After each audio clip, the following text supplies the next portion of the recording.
The hospital intake form had a line for current address. Ruth Calloway stared at it for 4 seconds. The pen didn't move. The fluorescent light above the admissions desk buzzed at a frequency that matched the ringing in her ears, and the young nurse behind the counter was kind enough to pretend she hadn't noticed the pause. Ruth wrote the address of the Maple Street shelter. Not a home, a building with beds and rules and a sign-in sheet, but it had a zip code, and right now a zip code was all the form required. She handed the clipboard back and turned to look through the glass partition into the hallway. Caleb was still there, 15 years old, standing with his back against the wall, a backpack over one shoulder that held everything he owned in the world. He wasn't looking at his phone. He didn't have one anymore. He was just standing there the way kids stand when they're trying not to look scared, spine straight, jaw set, eyes tracking every person who walked past him without stopping. He was wearing the green jacket she'd bought him 2 Christmases ago. The zipper on the left pocket was broken. She'd meant to fix it. The doctor said 6 weeks minimum, possibly 8. Blood pressure unstable, the stress-related deterioration of her prior injury, compounding into something that needed monitoring and rest in a controlled environment. He said the words carefully, the way doctors do when they're telling you something serious and watching your face to see how much of it you can hold. Ruth held all of it. She was a nurse, had been for 17 years in the same building 3 floors up. She knew what unstable blood pressure looked like from the inside of the chart and from the inside of the body, and she knew that what he was describing was not catastrophic, but was not nothing either. She nodded at the right moments, asked the right questions. And when he stepped out to get the admission paperwork, she sat on the edge of the examination table in her street clothes and looked at her hands. The left one, the costly one, 3 surgeries, 18 months of physical therapy, a careful return to limited duty that had lasted 14 months before the hospital quietly informed her that light-duty positions were being restructured and her role no longer had a clinical pathway that matched her restrictions. They gave her a severance number and a form to sign. She signed it because she was tired and because Caleb had a dentist appointment that Thursday and she needed to be there for it. That was 22 months ago. She pressed her thumb against the scar tissue on her palm. Still numb in patches, still hers. When the nurse came back with the admissions paperwork, Ruth asked for 1 minute, walked to the glass partition, pushed open the door to the hallway. Caleb looked up. She didn't have time for everything she wanted to say. She could see it in the doctor's posture through the glass that he was waiting. She could feel the 6 weeks pressing down on her like weather. She took Caleb's face in both her hands, good hand and bad, and she looked at him directly. "Don't disappear on me," she said. "Whatever you do, find someone real." He nodded, that jaw-set, spine-straight nod that meant he understood more than she'd said. She went back inside. He was still standing in the hallway when they wheeled her to the elevator. She watched him through the gap in the closing doors until the floor number started changing and the hallway was gone. There is a particular kind of exhaustion that doesn't come from not sleeping. It comes from fighting. Not the kind of fighting that involves raised voices or clenched fists. The kind that involves phone calls on hold for 40 minutes, form letters with no return address, clerks who look at their screens when you're talking and say things like, "Unfortunately at this time, and we understand your frustration, and there's nothing further we can do at the county level." Ruth Calloway had been fighting that fight for 14 months. It had started with a form, a 20-page housing assistance application she'd filled out on the kitchen table of the apartment on Ironwood Hollow while Caleb did his homework across from her. She was methodical about it. She was a nurse. She understood documentation. She gathered everything they asked for: tax records, medical verification, discharge, summary from the hospital, proof of prior employment, proof of current income, which was minimal and documented and real. She submitted it in March, received confirmation in April, was assigned a position on the McDowell County Housing Assistance waitlist number 214. The county estimated 18 to 24 months. She did the math. She had enough for 14 months of rent if she was careful, and Caleb didn't grow out of anything important and nothing broke. She was careful. He grew 2 inches. The refrigerator compressor died in November. She got to position 32. 2 weeks before her number was scheduled to come up, 2 weeks, she'd been counting days she received a letter. It came in a standard county envelope, the kind with the American flag in the corner, and the return address printed in block letters. Inside was a single page on official letterhead.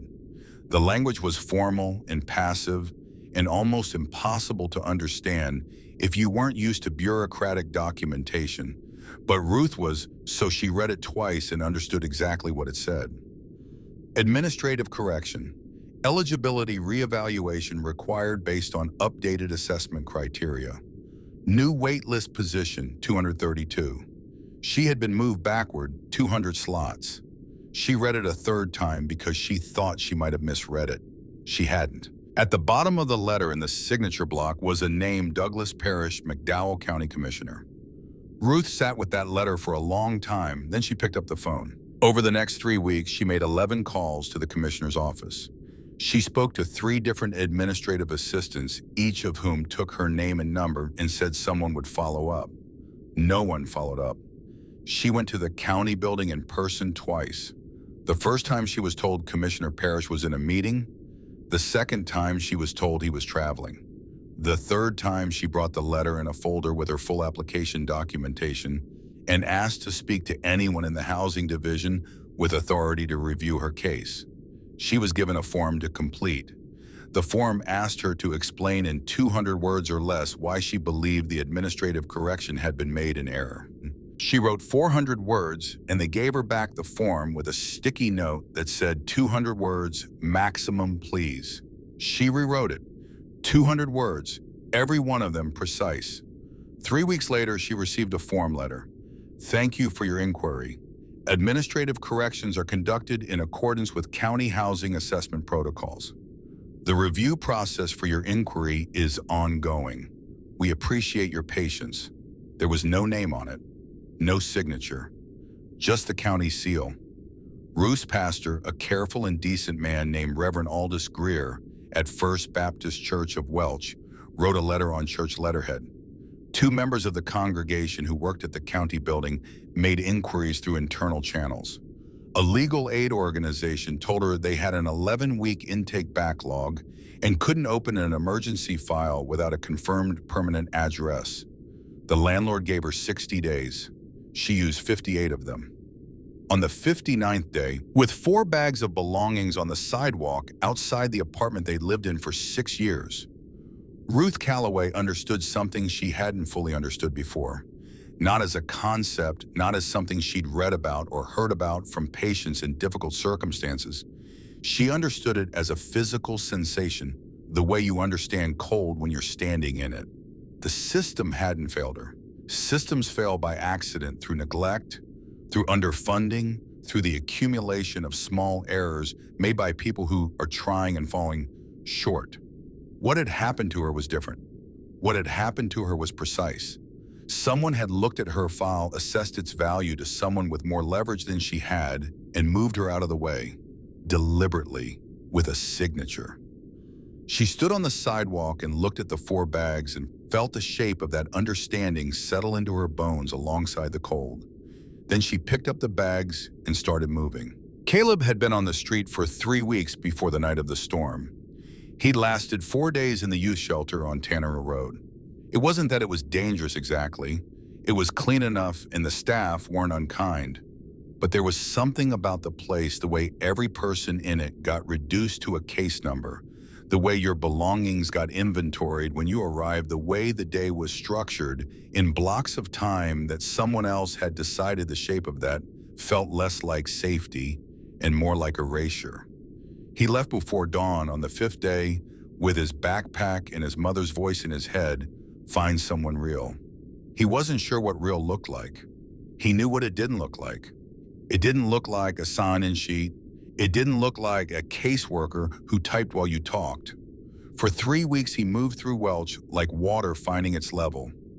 He knew which gas stations didn't check the bathroom every hour. He knew which church basements left the side door unlocked on Wednesday nights after the choir practice. He knew the parking structure on 4th and Morgan had a third-floor corner that stayed dry even in heavy rain, and that the heating vent on the east wall ran warm from about 10 at night until 6 in the morning. He ate when he could. He didn't eat enough, but he didn't starve. He kept himself clean as circumstances allowed. He kept his jacket zipped and his head down, and he did not stop moving because stopping felt like the beginning of becoming invisible. He thought about his mother every day. He called the hospital from a payphone outside the Quick Mart on Route 16 on the 4th day, and they told him she was stable and resting and not accepting calls. He called again on the 9th day, and they said the same thing. He stopped calling because the calls cost $1 each, and because the word stable repeated began to feel like a door being politely closed. He was doing his homework. This is worth saying because it is easy to construct a version of those 3 weeks that is only about survival, only about cold and hunger and the mechanics of staying one step ahead of nothing.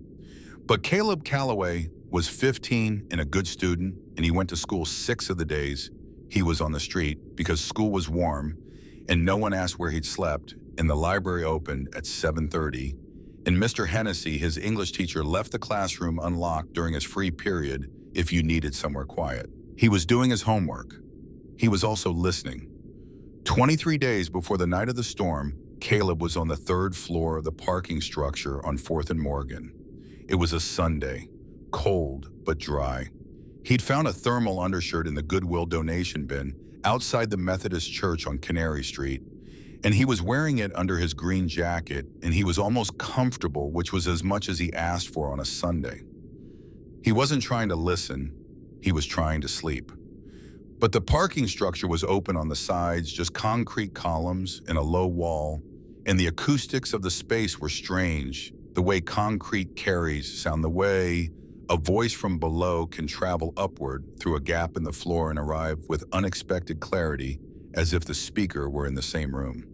The voice came from 1 floor below near the east stairwell. It was a man's voice, even measured the voice of someone accustomed to speaking carefully in official settings. The kind of voice that had spent years in rooms where everything said was recorded or remembered. Caleb didn't move. He lay on his side with his jacket pulled up, and he listened. "The correction gets processed this week," the voice said. "Ridgeline closes the corridor by Thursday. Same timeline as Pinewood." A pause. 11 years. Nobody has ever looked at a waitlist correction twice. Another pause, longer. The voice was on a phone call.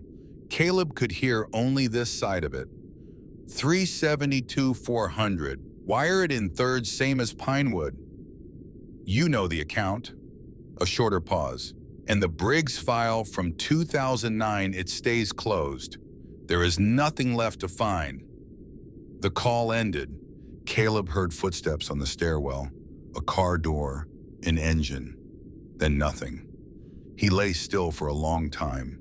He didn't have a pen, he didn't have paper, he didn't have a phone to type it into or a recording of any kind. What he had was the kind of memory that develops in people who grow up having to hold important information in their heads because there's nowhere else to put it. He said the numbers out loud quietly to himself.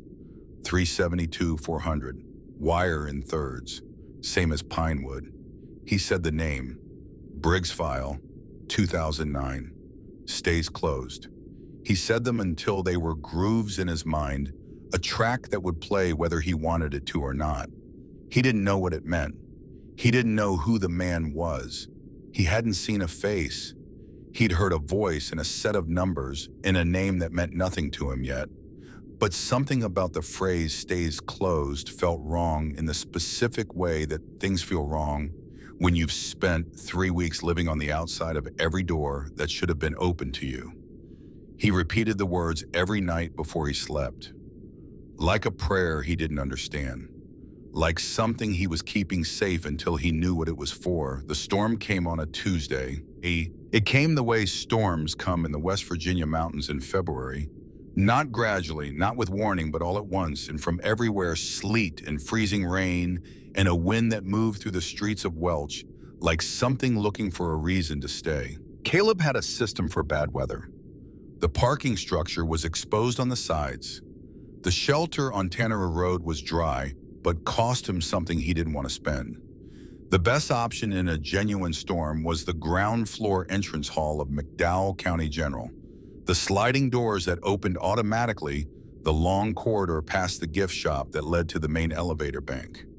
Hospital security generally left you alone if you were sitting in a chair with something to read and you didn't look like you were sleeping. He got there around 9, found a chair in the corridor near the gift shop, a magazine from the rack with a torn cover. He'd been there maybe 20 minutes when the outer doors slid open and a big man came through them. The man was moving fast, which was the first thing Caleb noticed. Not running, but the kind of walking that is trying not to become running the controlled speed of someone who is managing something urgent and managing it alone. He was large, broad through the shoulders, wearing a leather vest over a flannel shirt, despite the cold, gray-streaked beard and a scar on the left side of his jaw that ran from below his ear to somewhere near his chin. He moved like someone accustomed to physicality, like someone for whom the body had always been a tool. He was holding the hand of a child. The girl was maybe 2 years old. She was wearing a leather vest that was so large on her, it covered her hands and dragged past her knees. She walked at speed beside the man with those wistoy, slightly bow-legged steps that toddlers use when they're trying to keep up with adults, and she wasn't crying, which Caleb thought was strange for a child that small being moved through a hospital at that kind of pace. They reached the admissions desk. The man bent down and said something to the girl, one hand on her shoulder. The girl looked at him steadily. Then the man straightened up, took one step toward the desk, and stopped. He didn't fall immediately. It was more like the infrastructure of the moment gave way, like something inside the architecture of how he was holding himself released all at once. He caught himself on the edge of the desk, then went down to one knee, then onto his side. A nurse appeared, then 2 nurses, then a doctor who had been walking past. The girl stood very still in the middle of the activity. She was wearing the enormous vest. Her hands were hidden inside the sleeves. She watched the man on the floor with dark, steady eyes and did not make a sound. Caleb had stood up without deciding to. He moved to the edge of the activity. The medical staff were focused on the man pulse response airway, and no one was looking at the girl. She was standing 2 feet from all of it, small and still and absolutely alone. Caleb crouched down to her level. She looked at him. "Hey," he said. "What's your name?" "Gracie," she said. He looked at the man on the floor. The nurses were calling for a gurney. The man's eyes were open, but not focusing correctly, moving in the way eyes move when the brain is trying to recalibrate. "Is that your dad?" Caleb asked. "Daddy," Gracie said. The man on the floor moved his head. His eyes found Caleb's face with an effort that was visible. His lips moved. Caleb leaned closer. "Find the angels," the man said. His voice was rough, air thin. "She knows where." Then his eyes closed and the gurney arrived, and the medical staff moved around him with that specific efficiency that means things are serious but not yet lost. And someone in scrubs said, "We need to clear the area," and Caleb found himself stepping back. He looked at Gracie. She was looking at the doors, not the admissions desk, not the man being lifted onto the gurney. The outer sliding doors, the ones that led back into the storm. "Daddy's angels," she said. Caleb looked at the doors. The sleet was visible through the glass, angled hard against the light. He looked at Gracie. She was still watching the doors with that ancient, unhurried steadiness that some very small children have, as if they are receiving information from somewhere adults have stopped being able to hear. He tried to find a nurse who wasn't occupied. He tried to find a security officer. He went to the admissions desk and told the clerk that the child seemed to be alone and unaccounted for. The clerk said someone would be right with him. Someone was not right with him. He went back to Gracie. She was still standing where he'd left her. She looked up at him, then she lifted one hand's sleeve, still hanging past the fingers, and pointed at the sliding doors. "Daddy's angels," she said again, completely certain. Caleb Calloway was 15 years old. He had been on the street for 3 weeks. He had $32 and a broken zippered jacket and a backpack with a change of clothes and a copy of The Outsiders, his English teacher they had given him, because he'd read it 3 times and Mr. Hennessy thought he should own it. He had no reason to believe a 2-year-old girl. He believed her anyway. He crouched down and looked at her. "Okay," he said, "show me." He took off his jacket. It swam on her, but it was waterproof and it was warm and it was what he had. He zipped it up as far as it would go. She stood still and let him do it with the patience of a child who has learned to trust the intentions of this particular sequence of actions. Then he picked her up. She was heavier than she looked. She put her arms around his neck with the matter-of-fact confidence of a child who has decided you are reliable, and she pointed at the doors. He walked through them. 6 miles, 27 degrees Fahrenheit, freezing rain, the wind moving against them the way wind does when it seems personal. Caleb walked. He didn't know where he was going. Gracie knew where she was going. That was the agreement they'd entered into in the hospital corridor, unspoken and binding. She pointed. He walked. When he hesitated at intersections at dark stretches of road where the street lights had gone out, she said, "Daddy's angels," and pointed, and he walked. He was cold within the first quarter mile. Genuinely cold. The kind that doesn't stay on the surface but moves inward, settling into the bones of his shoulders and the meat of his thighs and the specific vulnerability of his fingers. He had no gloves. His left hand was curled around Gracie's back, holding her against his chest, and the rain was finding the gaps in his hoodie with something like determination. He counted steps to stay present. He named things he could see. He repeated under his breath the numbers from the parking garage: 372, 400 wire in thirds, same as Pinewood Briggs file stays closed, because it gave his mind something to grip while his body did the work of moving forward. By the 4th mile, his left hand had stopped hurting. That should have worried him. He was a nurse's son. He knew what it meant when something that should hurt had stopped. But there was nowhere to stop, and Gracie was warm against his chest. He could feel it, even through the hoodie, the animal warmth of her. The slow, steady rhythm of her breathing and the lights she was pointing toward were getting closer.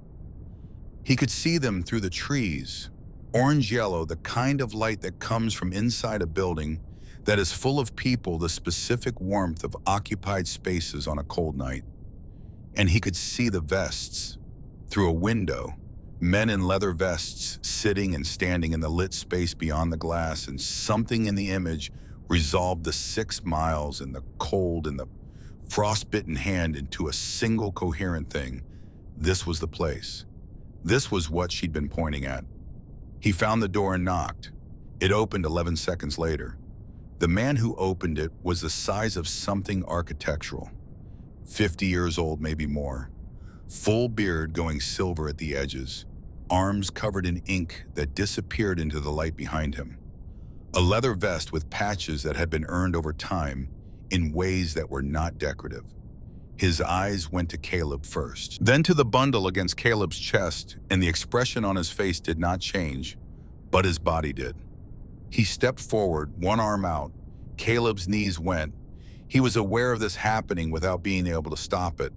The ground came up and the big man caught him, and the last thing he said before the ceiling became the floor was what he'd been saying for 6 miles. "She kept saying, 'Daddy's angels,'" Caleb said. "Just followed her." Then the world turned sideways and stopped. He came back to consciousness in pieces. Warmth first, then light, low amber, the kind that doesn't demand anything. Then voices controlled and purposeful, the specific cadence of people who know what they're doing in an emergency. Then the ceiling wood beams, a fan that wasn't moving. A man was on his knees beside him, broad shoulders, a medic bag open on the floor. His hands were at Caleb's wrist, 2 fingers, eyes on his watch. "Pulse check," the man said to no one in particular. Then quieter. "There you are. Stay with me." "Gracie, no," Caleb said. Right here. A different voice, deep, careful. And then the big man who had opened the door was crouching beside him, and in his arms was Gracie, still wearing the enormous leather vest, watching Caleb with those steady dark eyes. "She's okay," the big man said. "Warm, breathing fine. You kept her safe." Caleb looked at her for a long time. His chest rose and fell. "Daddy's angels," Gracie said. Something in Caleb's face moved toward a smile and didn't quite complete the journey. "I know," he said. "You were right." He closed his eyes. "Stay with me," the man with the medic bag said. "Few more minutes, then you could sleep." "Ratchet," someone else said from across the room. "The hand." There was a brief silence. Caleb heard the sound of thermal material being unwrapped, a sharp intake of breath from someone nearby. "Frostbite," the medic said. Calm, professional. 3 fingers, 40 minutes, maybe less, before this becomes permanent. Another voice, older, from somewhere near the back of the room. "Birch, come here." Caleb was aware of movement, of the child's weight transferring somewhere else, of a small card being handled carefully like evidence. Then the room changed, not in volume, in density, the way air changes before something significant. Every person in the room seemed to straighten without moving. The voices stopped. Somewhere a refrigerator hummed. "This is Gracie Briggs," the older voice said, completely still. "That's Stellan's girl." 3 seconds of silence. Sleet hit the windows in waves. Then the big man's voice measured as a ruler. "Where the hell is Stellan?" 12 minutes. The man they called Stellan Briggs moved through the clubhouse door like a problem solving itself. Hospital identification band still on his right wrist. Discharge papers in his left hand folded wrong, like they'd been grabbed rather than gathered. His eyes locked on the big man first, then on the child. His face did something complicated. Relief and something older than relief moving through him like weather through a building. And then he crossed the room in 4 strides, and the big man handed the girl over without ceremony, and Stellan took her with both hands, one cradling her head, the other around her small body, and pressed his forehead against the top of hers. He didn't say anything. Nobody expected him to. Then Gracie's voice muffled against his chest. "Daddy, angels came." His shoulders moved once. Just once. Then he was looking at Caleb on the floor, taking in the soaked hoodie, the frostbitten hand wrapped in thermal blankets, the boots 2 sizes too large soles separating at the front, packed with ice. He looked at the big man. Hound, the others called him, a former county detective who had walked off the job 15 years ago, the day his department buried a child welfare complaint he'd escalated, and who had been wearing this patch ever since. 6 miles, Hound said, in the storm. After you went down at the hospital. Stellan's jaw worked. He looked back at Caleb. The boy's eyes were open, watching him steady despite the exhaustion and the cold and the fluorescent unreality of the past hour. "You heard me," Stellan said, not a question. "You said find the angels," Caleb said. "She knew where she was alone. She was scared." Caleb's voice was thin but direct. "I couldn't leave her there." Stellan Briggs knelt slowly, Gracie still in his arms, and got down to Caleb's level. He stayed there, looking at the boy the way you look at something you don't fully have language for yet. "What's your name?" "Caleb. Caleb Calloway." "Caleb." He let the name settle. "You know what you did tonight?" Caleb's eyes moved to Gracie, then back. "I just walked." "You walked 6 miles through freezing rain without a jacket. You've got frostbite. You're hypothermic. You almost died. For a child you didn't know?" Caleb didn't answer. Stellan reached out with the hand that wasn't holding Gracie and placed it on the boy's shoulder. Firm, steady, the kind of contact that means something specific in a room full of men who understand it. "You brought my daughter home safe," Stellan said. "You hear me? That means something in this room. That means something to every person here." Caleb nodded once. His eyes were closing again. "Let him rest," Ratchet said.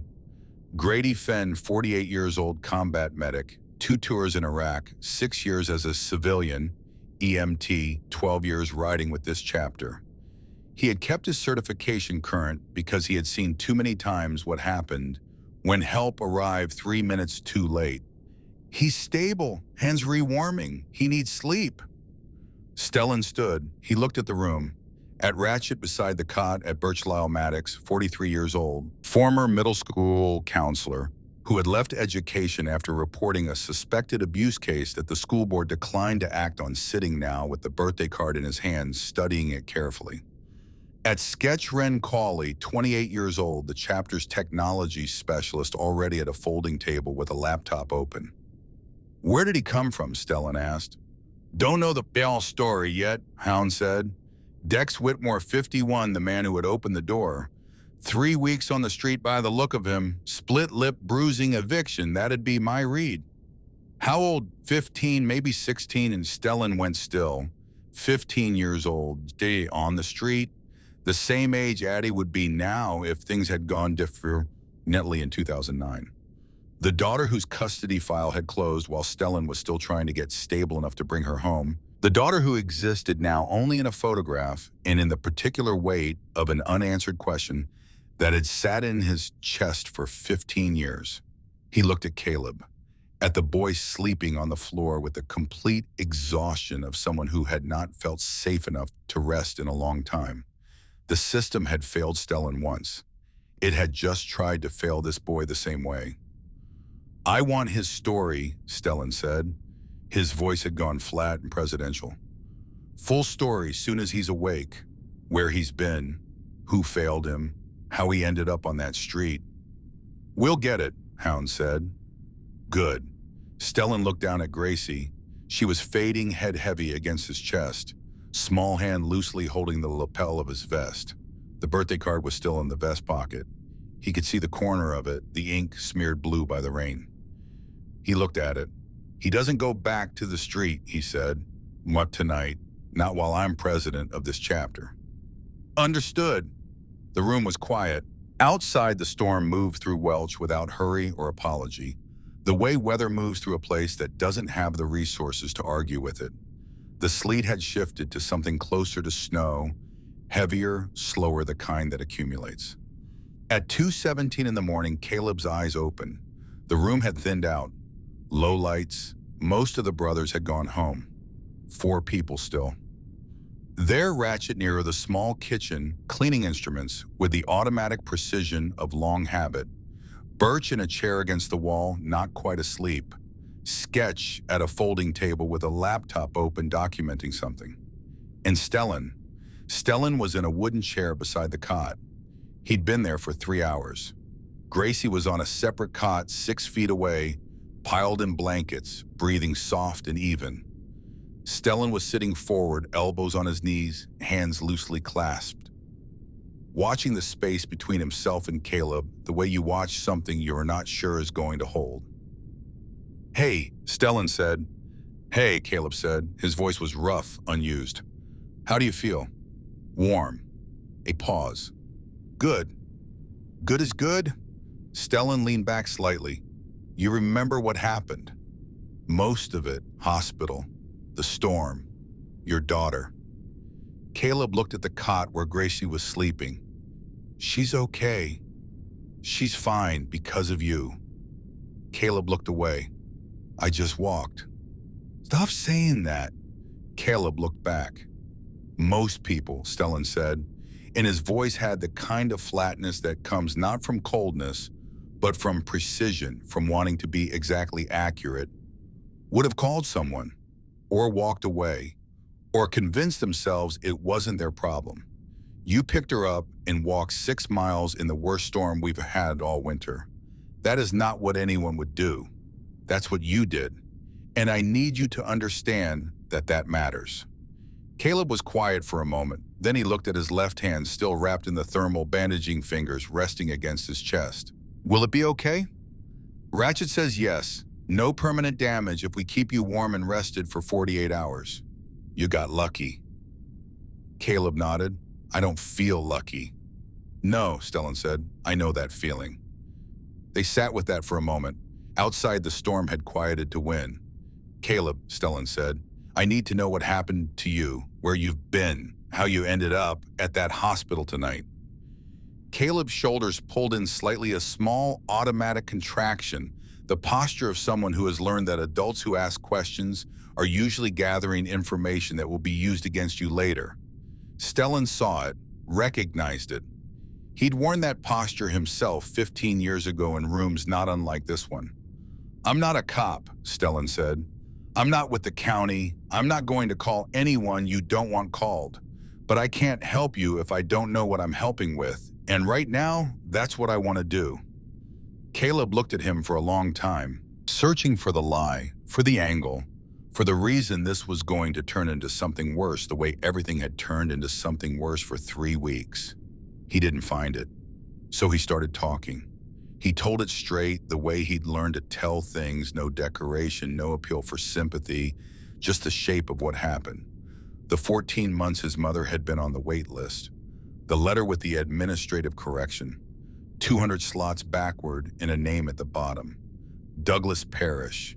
Stellan's hands tightened slightly, almost imperceptibly where they were clasped. Caleb told him about the appeals that went nowhere. The phone calls, the form letters, the legal aid office with the 11-week backlog, the eviction, his mother's collapse and admission to the hospital, the same hospital he said 4 floors above, where Stellan had found him in the corridor tonight. Stellan went very still at that. 4 floors above. Ruth Calloway had been in that building all night. Her son had sheltered in its lobby, had found Gracie.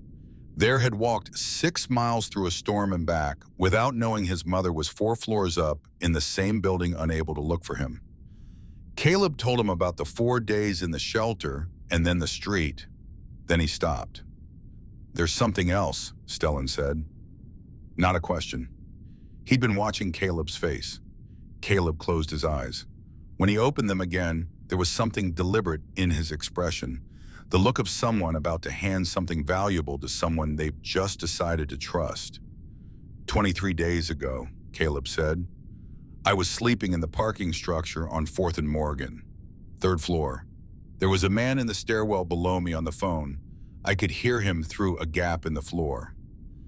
Stellan said nothing.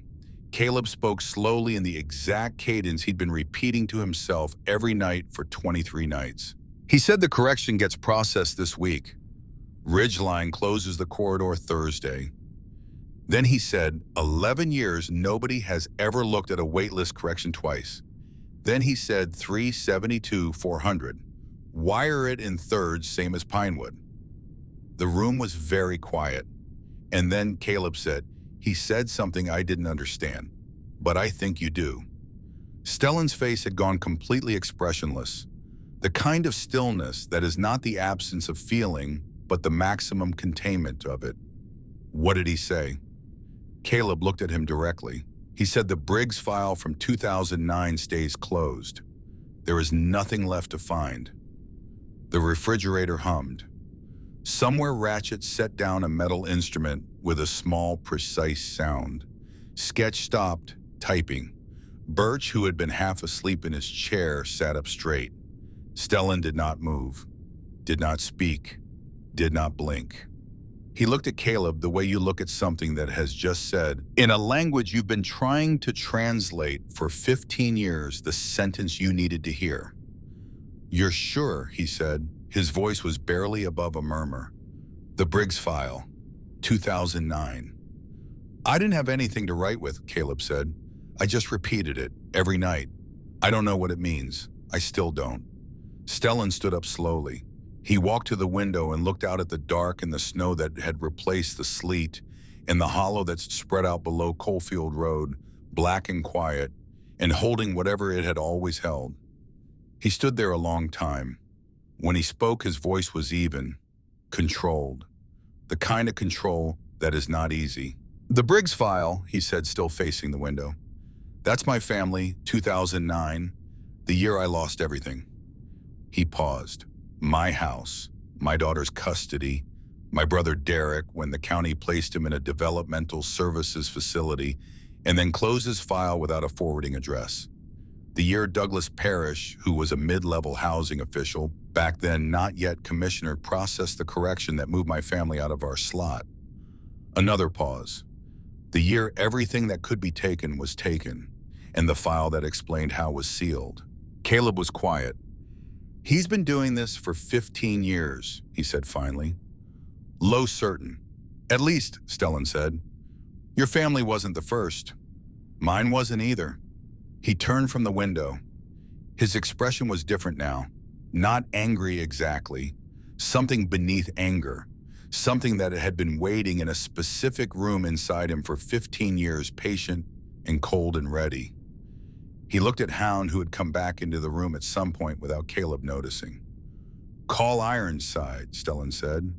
"Burl Mackay, 60 years old war chief of the Tri-County Alliance of Chapters, the man whose road name had been earned rather than chosen. Tell him I need 3 chapters. 6 a.m. County Building parking lot." He paused. "Tell him it's the Briggs file. He'll understand." Hound already had his phone out. Stellan walked to the cot where Gracie was sleeping. He looked at her for a long moment, touched her forehead once gently. Then he looked at Caleb. "Get some sleep," he said. "When you wake up, we start." "Start what?" Stellan picked up his vest from the back of the chair. Put it on, checked his phone. 12 texts from brothers in 3 chapters, all variants of the same question. "You good?" He typed one answer, sent it to all of them. "Good. 6 a.m. County Building. It's time." He put the phone in his pocket. "Taking back what was stolen," he said. "Not just from you, from everyone." He walked to the door, stopped, one hand on the frame. "Caleb." The boy looked up. "You said your mother's in the hospital. McDowell County General." "Yes." "What room?" Caleb blinked. "I don't know. They wouldn't tell me when I called. I didn't know I was in the lobby the whole time. I didn't know she was up there." Stellan was quiet for a moment. "She raised you to pick up a child in a storm and walk 6 miles without asking what was in it for you." Caleb didn't answer, because there was nothing to answer. It was true. "She sounds like someone real," Stellan said. Then he walked out into the cold. Behind him, Caleb closed his eyes. 4 floors up in the same building where Caleb had found Gracie, 4 floors up in the hospital where Ruth Calloway had worked for 17 years before the system she had served looked at her file and moved her 200 steps backward. Ruth lay awake looking at the ceiling. She didn't know what her son had done that night. She didn't know about the storm or the 6 miles or the small girl in the enormous vest or the man with the scar who had knelt on the floor and told her son that it mattered. She didn't know that the name on the letter Douglas Parrish, the name she'd said out loud 11 times on hold and twice in person, to people who looked at their screens, had just been spoken in a room full of men who knew what to do with it. She just lay there in the dark with her bandaged hand resting on the hospital blanket and thought about what Caleb had looked like through the glass, partition spine, straight, jaw-set backpack on one shoulder, watching every person who walked past without stopping, waiting, holding, not disappearing. She closed her eyes. Outside the hospital, the storm had gone quiet. Just wind now moving through Welch the way wind moves through a place that has decided to wait for morning. And 6 miles away, in a building with a birthday card in a pocket and a man who had just made 12 phone calls, something that had been locked for 15 years, had begun slowly and without ceremony to open. The rumble started at 5:47 in the morning. Douglas Parrish heard it from his bedroom on Ridgeview Drive before he was fully awake. A low directional sound, the kind that doesn't come from weather or machinery, but from something organized, something with intention behind it. He lay still for a moment listening, and then the sound grew and divided, coming from the north now, and from the east, and from somewhere down the valley that he couldn't place, and he sat up. He went to the window. Ridgeview Drive was empty. The snow from the night before had settled on the pavement, and the car roofs and the bare branches of the oaks along the easement, and in the early dark, it all had the clean, muffled look of a morning that hadn't been used yet. Nothing moving, no lights, but the sound kept growing. He stood at the window for 3 minutes. By the time he turned away to get dressed, he could feel the vibration through the glass. By 6:02, the first column appeared on Garrison Street. 67 motorcycles, 2 by 2, moving through the center of Welch like a military formation. Engines synchronized in a way that doesn't happen by accident. That kind of synchronization is rehearsed, internalized. The product of men who have ridden together long enough to breathe at the same tempo. Every rider's eyes forward. No one looking at the storefronts or the traffic signals or the few early pedestrians who stopped on the sidewalk and stared. They turned into the county building parking lot and cut their engines in waves row by row until the only sound left was the hiss of cooling metal and the wind moving through the gaps between bikes. By 6:19, there were 112. By 6:31, 176. By 6:47, exactly 200 motorcycles occupied every available foot of the McDowell County building parking lot arranged in rows of geometric precision. 200 men stood beside them, not moving, not talking, not carrying signs or banners or anything that could be confiscated or documented as incitement. Just present, the security guard, a man named Morris Doyle, who had worked the county building for 9 years and had seen most of what a county building sees, stood at the front entrance with his phone in his hand and his coffee going cold on the ledge beside him, and stared. He had called his supervisor at 6:15. His supervisor had told him to call the Welch Police Department. He had called the Welch Police Department at 6:18. The officer on duty had listened to his description and said nobody's breaking any law. They're standing in a parking lot. Call us if something changes. Something had not changed. They were just standing there. Morris looked at the front row. One man stood at the center of it, arms crossed over his chest, expression as neutral as the sky. Large gray-bearded scar running along the left jaw. He was looking at the building's front entrance with the patient, specific attention of someone who has waited a long time for something and has finally arranged the conditions for it to happen. Morris thought about saying something to him. He picked up his coffee. He put it down. He did not say anything. 14 miles away in a room on the 4th floor of McDowell County General, a nurse named Patricia Reeves came in at 7:05 to check Ruth Calloway's blood pressure. Ruth was already awake. She had been awake for most of the night. Patricia wrapped the cuff, pumped it, read the number, wrote it down. Still elevated, but less than yesterday. Moving in the right direction. "You need to sleep," Patricia said. She said it the way nurses say things they know won't be listened to but feel obligated to say anyway. "I know," Ruth said. Patricia left. Ruth lay in the semi-dark and looked at the ceiling tiles and thought about Caleb. She had been thinking about Caleb since midnight, and she would keep thinking about him until she knew where he was and that he was okay, and there was no ceiling tile in the world interesting enough to compete with that. At 7:40, the door opened and Noreen Calloway came in.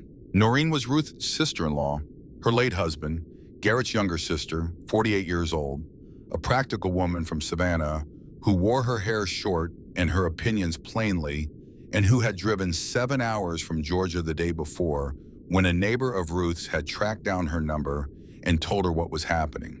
She had the look of someone who had slept badly and was pretending she hadn't, and she was carrying 2 cups of coffee from the machine down the hall, and her expression when she looked at Ruth was the particular expression of someone about to say something they've been rehearsing since before they arrived.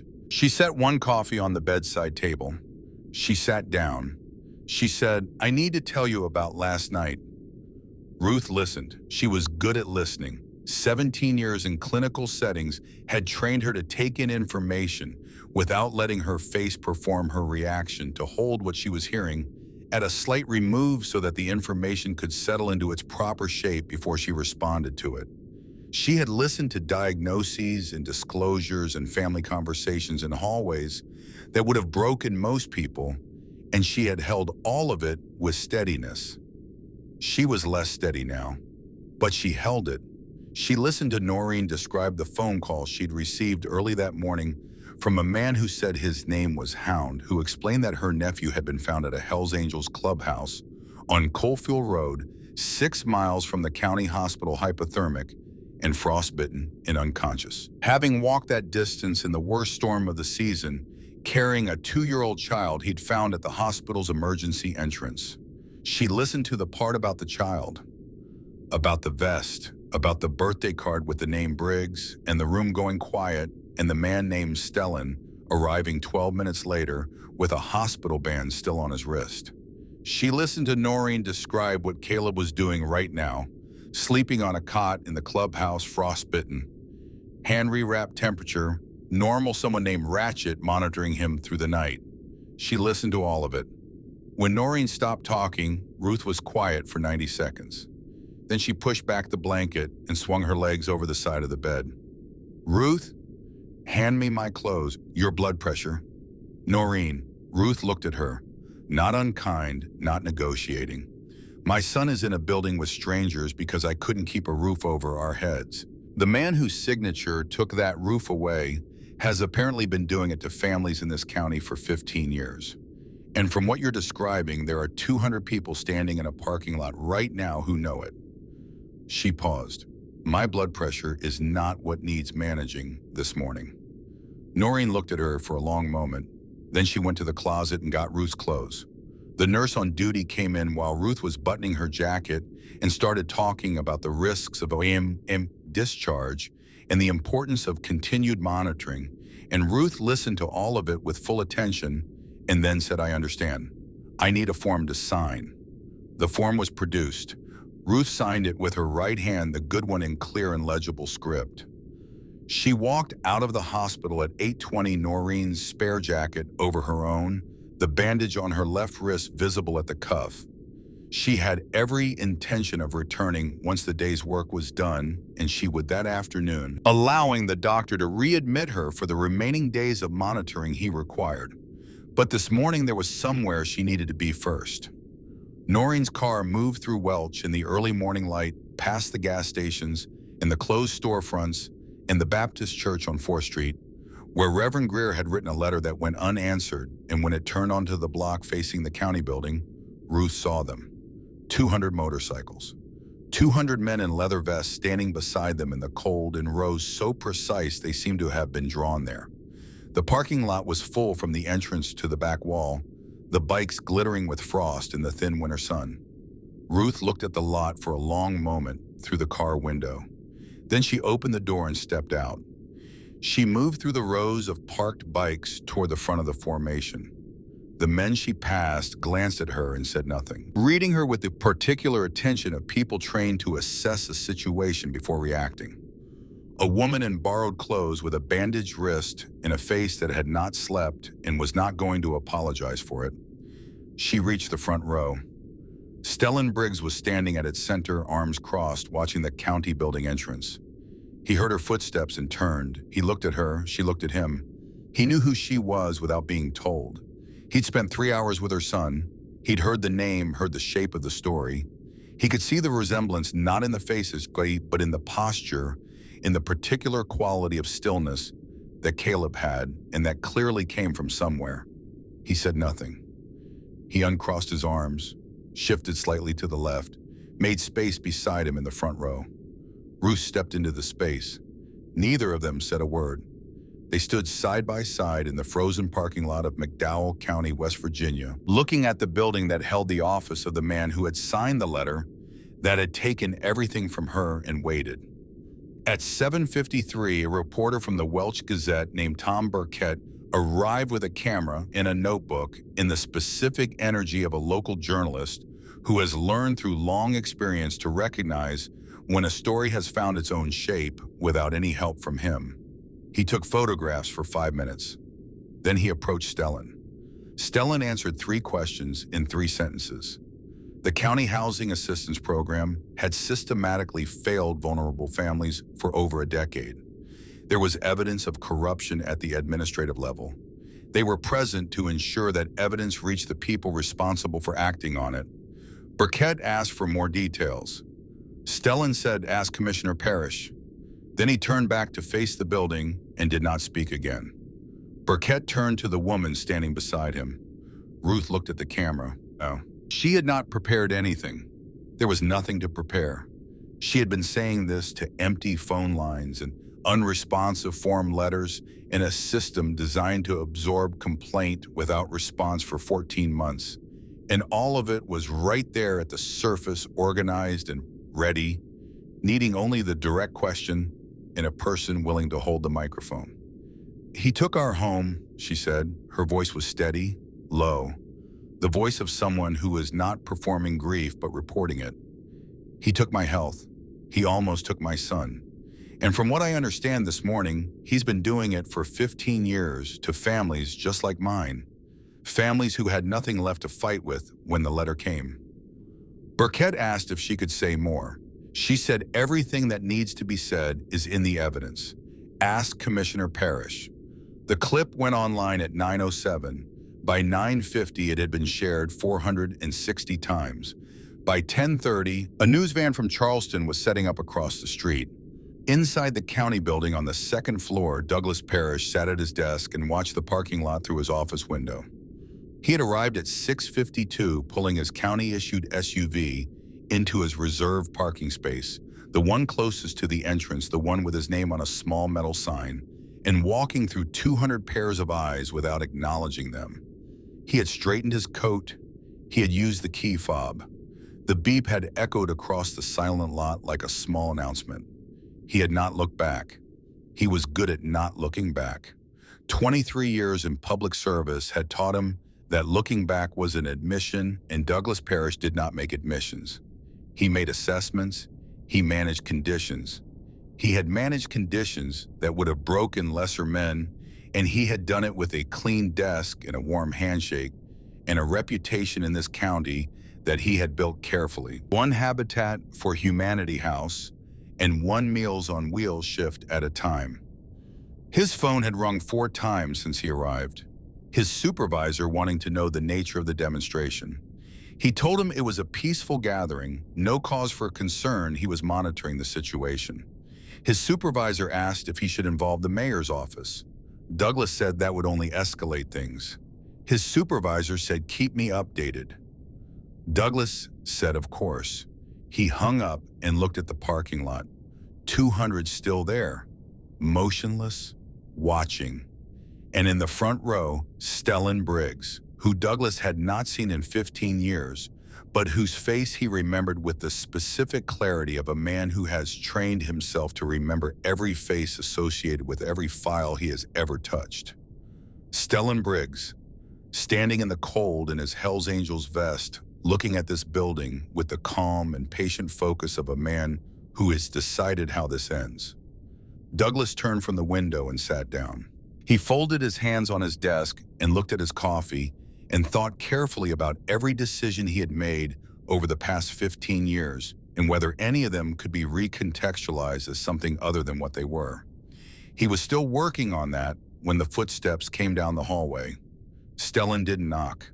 He stopped in the open doorway of Douglas Parrish's office at 9:47 in the morning and stood there 6 feet 2 inches, 200 and some pounds leather vest scar along the jaw, controlled in the specific way that things are controlled when enormous force is being applied in one direction, and waited for Douglas to look up.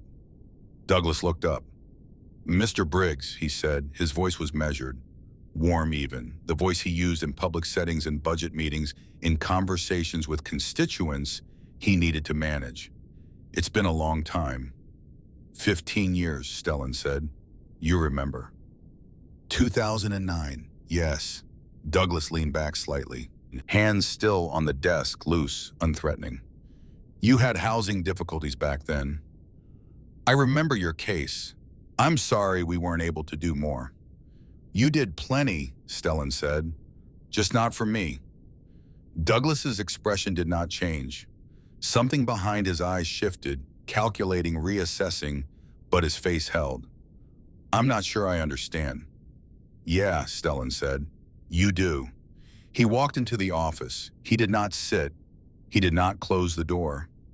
He stood in the center of the room and looked at Douglas Parrish the way you look at something you have been carrying for a long time and have finally set down in the right place. "I'm here about the wait list corrections," Stellan said. The ones you've been processing for 15 years. The ones that move families out of housing assistance slots in the weeks before development acquisition, deals closed in their quarters. I'm here about the 372,400 that Ridgeline Development Partners wired to your consulting account in 3 installments over the past 14 months. I'm here about Pinewood in the South Welch Corridor and the 14 other transactions I can trace back to the same pattern going to 2009. And I'm here about the Briggs file. Douglas Parrish was very still. His hands, which had been loose on the desk, were not quite as loose. "Mr. Briggs," he said after a moment, patient, reasonable, the voice of a man explaining something obvious to someone who has drawn the wrong conclusion. "Administrative corrections are routine. They happen when our team identifies data entry errors or eligibility discrepancies in the system. It's not a sinister process, it's a bureaucratic one." "You made $372,000 from bureaucracy," Stellan said.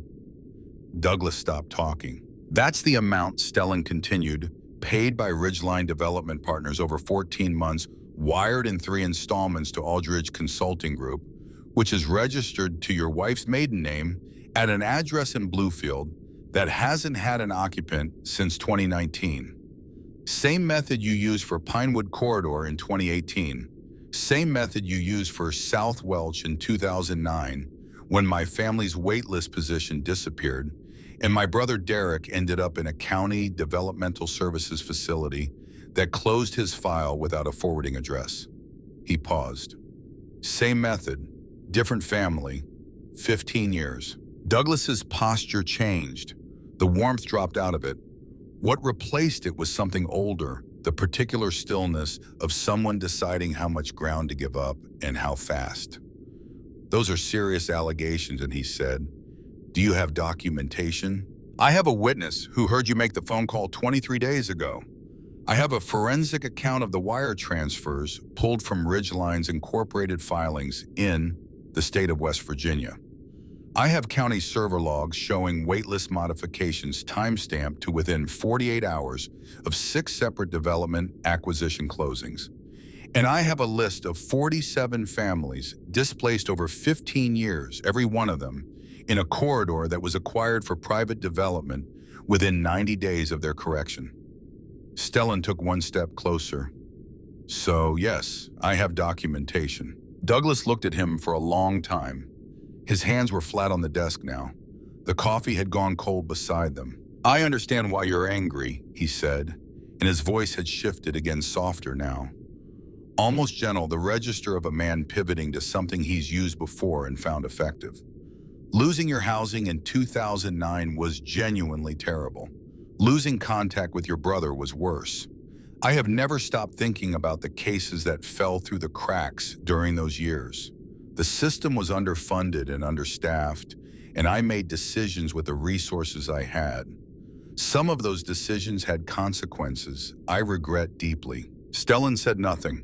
"But what you're describing, a coordinated scheme, financial arrangements, deliberate targeting, that's not what happened. You're drawing connections between coincidences and calling it a conspiracy." He leaned forward, hands open, palms up. "Sometimes families fall through the cracks, not because anyone intended them to, but because a system built with too little money and too little staff cannot serve everyone equally well. That's a tragedy, but it's not a crime." "The witness," Stellan said, "heard you say the Briggs file stays closed." A pause, not long, 1 second, maybe less. But it was there, and both of them knew it had been there. "A phone conversation overheard out of context," Douglas said, and the warmth was still in his voice, but something underneath it had changed timbre. "Is not evidence, it's hearsay. If someone claims they heard..." "He also heard 372,400, Stellan said. "Wire in thirds, same as Pinewood. He heard those specific numbers 23 days before I had ever mentioned them to him. He repeated them to me at 2 o'clock this morning without knowing what they meant. The silence this time was longer." Douglas looked at his desk. At the flat surface of it, the organized papers, the pen in its Holder, the framed photograph of his family at the beach on the South Carolina coast 2 summers ago. Even if that were true, he said quieter now, it wouldn't be enough to...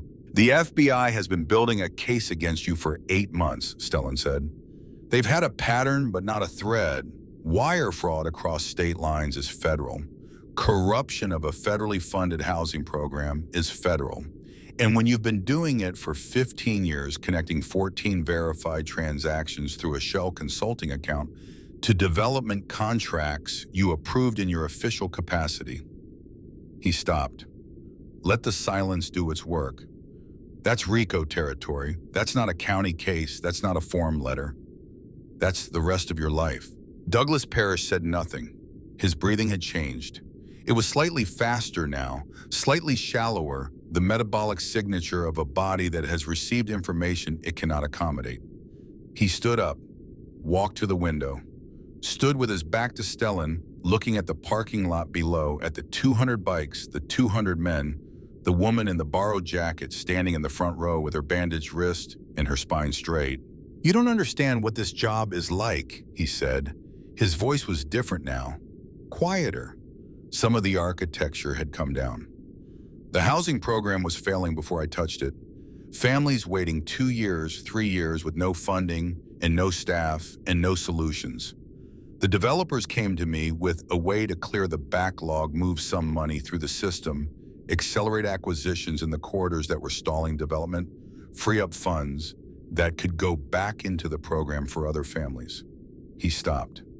I made a choice, a hard choice, the kind that doesn't look clean in hindsight, but felt like the only option available at the time. You made $372,000 from that choice, Stellan said. How much did the families you moved make? Douglas turned from the window. His face had changed again, something younger in it now, something that looked almost plaintive.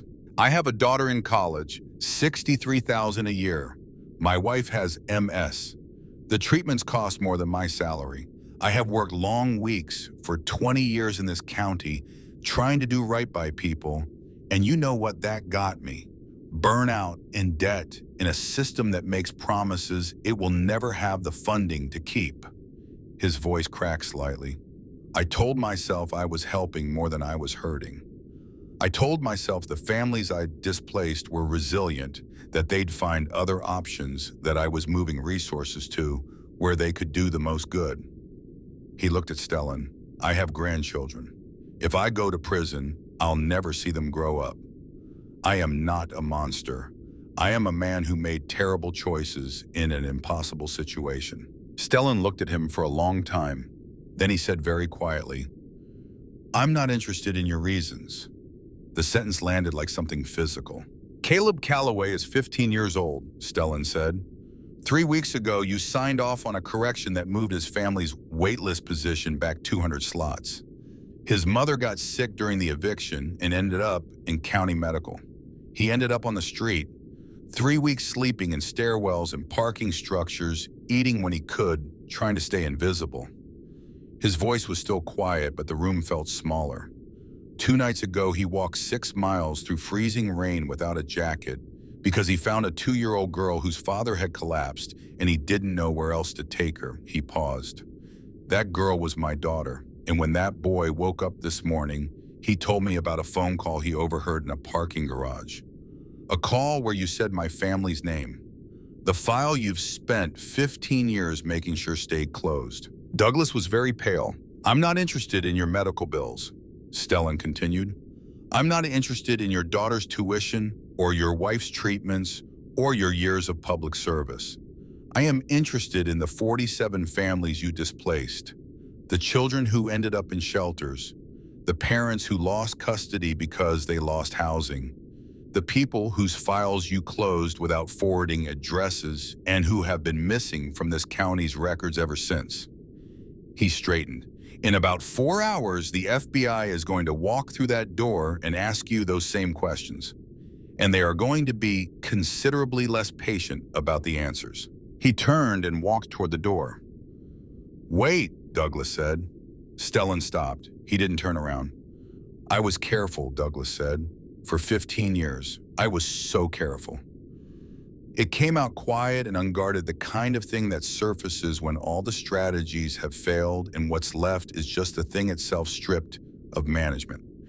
Not an appeal, not a defense, just the truth arriving without permission. Stellan stood in the doorway for one more moment, then he walked out.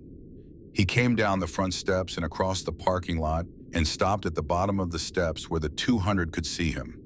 He looked at Hound, then at Ironside, who had driven through the night from Charleston with 6 brothers from the southern chapter, his heavy presence anchoring the back row the way it always did, steady, say, unspectacular load-bearing.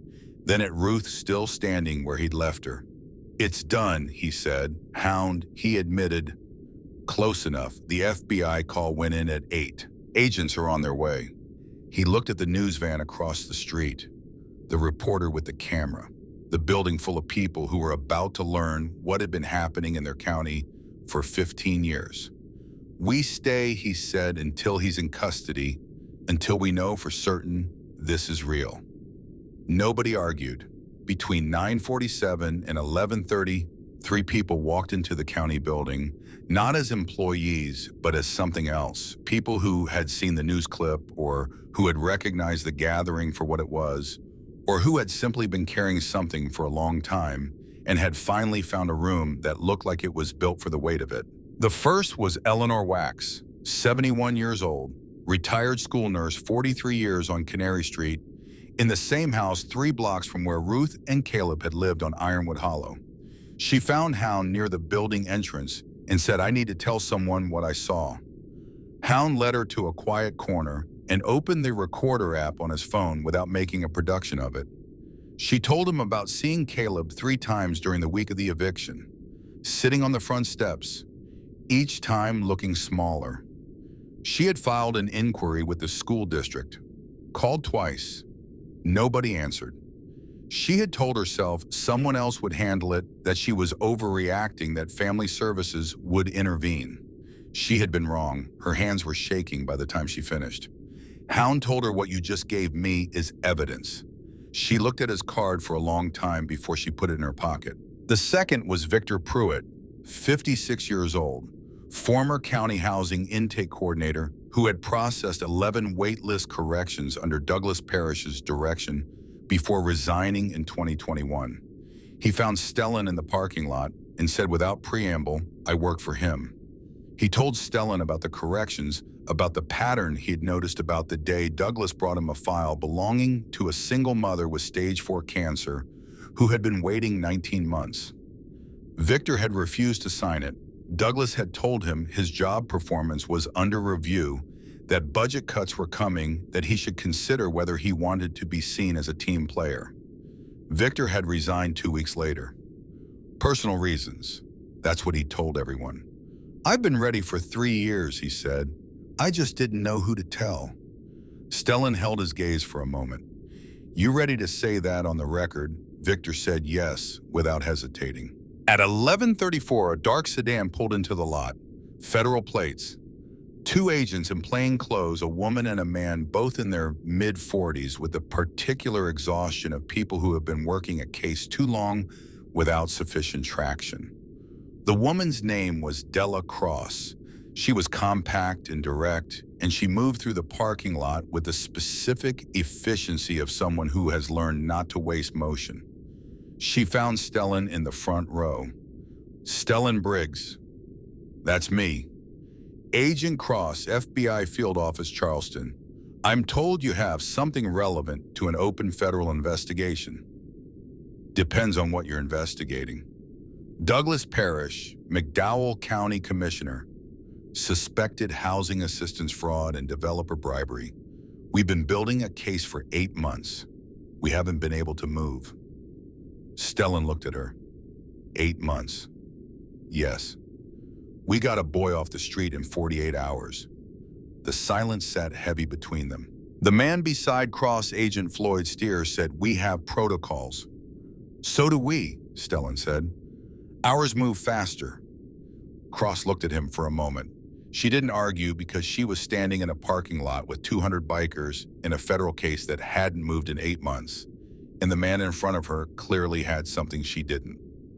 "What do you have?" she asked. Stellan pulled out his phone, opened a folder, handed it to her. She read.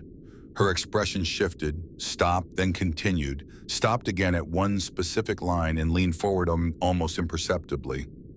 "This fills a gap we haven't been able to close," she said quietly. "Good, because there's more." Ketch stepped forward with the laptop. 47 families cross-referenced with development acquisition dates. Estimated total fraud, 1.2 million over 15 years. Names, dates, dollar amounts. And in 9 cases, direct quotes from displaced families who had been told their corrections were procedural. Agent Steer scanned the data. He said something under his breath that was not for the record. "There's a prior case," Stellan said, 2009. "My younger brother, Derek Briggs, developmental disability, mild to moderate. When our family was displaced that year, he was placed in county developmental services. The facility closed in 2010. His file was marked closed in 2011. I have not been able to locate him since." He paused. "I believe Parrish was involved in the placement arrangement. Same pattern: administrative action during housing displacement, no follow-up contact file closed by a staff member who subsequently resigned." Cross looked up. "You have proof. Circumstantial. Timing matches. If you pull his case file from 2009, you'll see the same signature sequence." Cross handed the phone back to him. "We'll need to speak to the witness. His name is Caleb Calloway, 15 years old, 3 weeks on the street. He's safe staying with us. You want to speak to him, you do it with his consent and with someone he trusts present. Non-negotiable." Cross studied his face, then nodded. "Understood. One more thing." Stellan's voice was quiet and exact. "Caleb's mother, Ruth Calloway, is the most recent identified victim. She's here." He glanced toward Ruth. "She has something to say. I'd suggest you listen to it before you go upstairs." Ruth looked at Agent Cross directly. She'd been standing for 3 hours in the cold with a bandaged wrist and an elevated blood pressure, and she looked steadier than most people look sitting down. She told Cross what she'd told Noreen in the hospital room: the 14 months on the wait list, the letter, the 11 phone calls, the 3 in-person visits, the form letters, the legal aid office with no emergency pathway for people without permanent addresses, the eviction, the hospital, 3 weeks of not knowing where her son was sleeping. She told it the way she had always told things, without decoration, without appeal, with the specific precision of a woman who spent 17 years in clinical settings learning to make information count. When she finished, Cross was quiet for a moment. "Ms. Calloway," she said, "would you be willing to serve as a named complainant in the federal case?" "I've been trying to make a complaint to this county for 14 months, Ruth said. "So yes, I'll make one to you." At 12:08 in the afternoon, Douglas Parrish was escorted out of the McDowell County building in handcuffs. He was wearing the same charcoal wool coat he'd worn that morning. He was not crying or shouting. He walked between Cross and Steer, with his head down and his hands fastened behind him, and when he passed the parking lot, he looked up once, just once, and saw Stellan Briggs standing at the center of the front row. Beside Stellan, Ruth Calloway. Bandaged wrist, borrowed jacket, spine straight. Douglas looked away. He asked quietly as he was being guided into the federal sedan whether someone could call his neighbor about his mail, as if that were the thing that required managing, as if the logistics of the ordinary life he had conducted alongside this one needed to be kept in order. The door closed. The sedan pulled out of the lot. 200 engines started at once. The sound rolled across the hollow like thunder, answering itself, low and enormous and final, filling the valley between the buildings and the bare winter hills until it was the only thing in the world. Then in sequence, the rows began to move, and within 4 minutes, the parking lot was empty, and the sound was fading north and east and west, dispersing into the cold morning air of McDowell County like something that had done what it came to do. What they didn't know yet, what none of them knew, was that Douglas's arrest was only the surface of it. At 2:47 in the afternoon, Stellan was back at the clubhouse. After returning Ruth to the hospital for the monitoring she still needed, she had gone without argument, which told him how exhausted she actually was. He had come back to find Caleb awake on the cot, sitting up eating crackers that Birch had left on the chair beside him. Gracie was on the floor with a set of wooden blocks, coffee on the table going cold. His phone buzzed. "Cross," he answered. "We opened the office safe," she said, no preamble. "What we found is going to complicate things." "How?" "The kind of complicated where one name leads to several more. Can you give me an hour?" He said yes. By 3:52, 12 brothers were in the back room. Stellan, Hound, Ratchet, Birch, Sketch, Ironside, and 6 others whose road names carried weight in 3 chapters. Ruth was not there. She was back in the hospital where she needed to be under monitoring resting. But she had asked Noreen to call her the moment anything significant developed. Cross arrived at 4:03, alone, no steer, no official capacity. She put a folder on the table. "This doesn't leave this room," she said, "until I have enough to move through official channels." She opened the folder. Inside printed emails, bank statements, in a handwritten ledger bound in black cloth, water-stained at the corners, dates going back to 2007. Douglas Parrish had kept records, not digital, paper, hidden behind a false electrical panel in the back wall of his office closet. He had documented everything. Every family displaced, every payment received, every person whose signature appeared anywhere near the transactions. A ledger of coverage maintained in case coverage was ever needed. He kept it as insurance, Cross said. If he was ever exposed, he wanted leverage, names to trade. Stellan was already scanning the pages, reading fast, his finger moving down lines of dates and amounts and initials. He stopped. March 17, 2009. He read the entry once, then again. Briggs S/South Welch Corridor $146,800 Ridgeline Development Partners /Placement D. Briggs County Developmental Services Facility 7. His vision narrowed to that line. There it was, black ink on yellowed paper. The day everything was taken, the dollar amount, the company name, the notation about Derek. Facility 7, a designation he had never encountered in 15 years of FOIA requests and legal appeals and quiet patient searching. "What is Facility 7?" he asked. His voice was flat and very quiet. Cross turned pages. "It appears 16 times in the ledger. Always connected to a displacement. Always a family member with a disability or special care need. Never a county-designated facility number." We didn't recognize it either. Sketch was already typing, checking county contracts from 2007 to 2012, cross-referencing Facility 7 with developmental services and private care providers. 30 seconds of silence. Then Sketch stopped. 2008, he said. County signed a 5-year contract with a private care organization, Appalachian Community Care Services. Contract covered residential support for up to 40 adults with developmental or cognitive disabilities.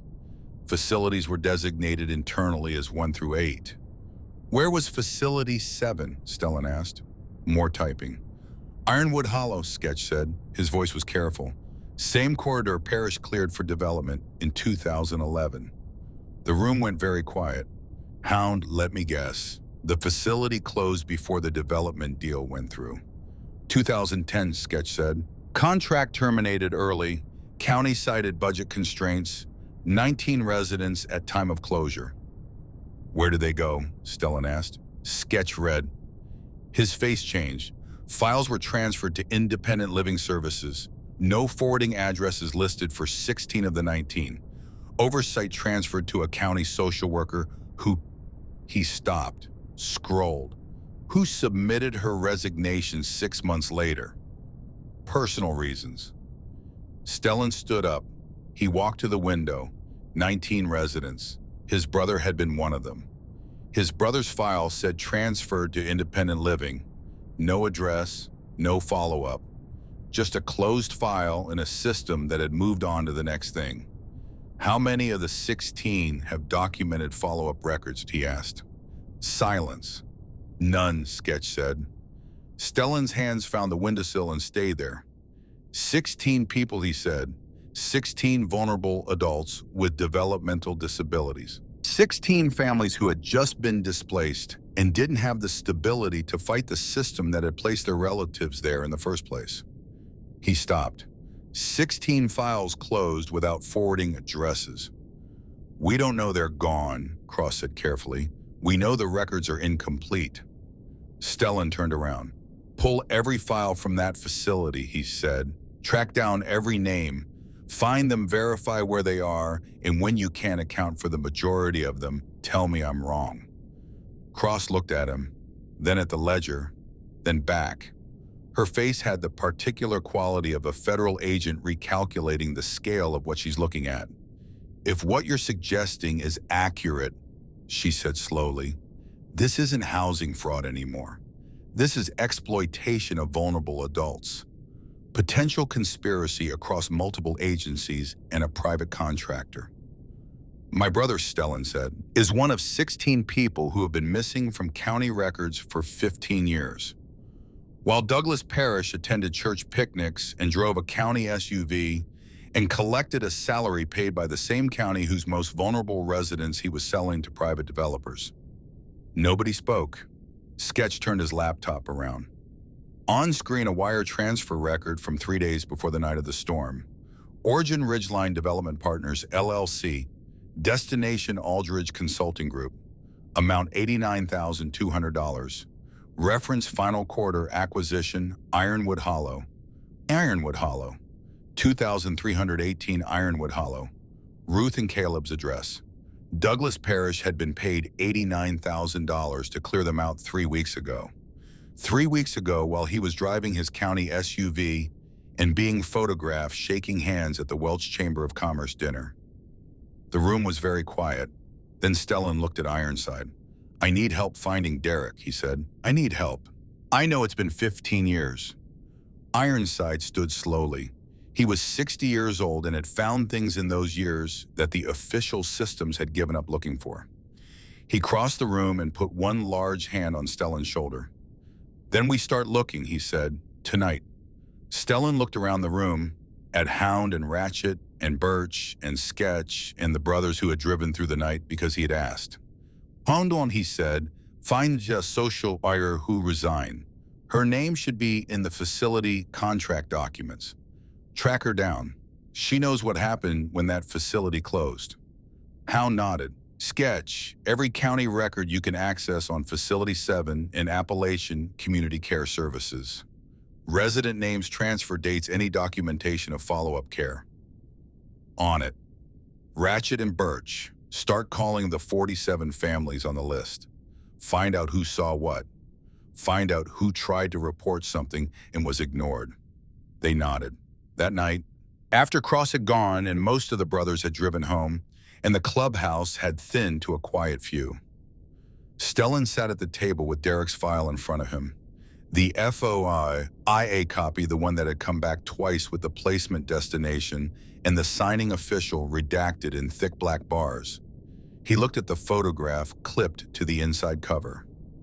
Derek at 19, smiling, holding a drawing he'd made in a house and a tree, the house perfectly square, the tree a circle on a stick, the way trees look when someone draws them from the inside of how a tree feels rather than how it looks.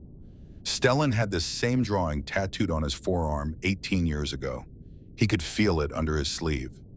I'm coming, he said, not loud, not performing, just true.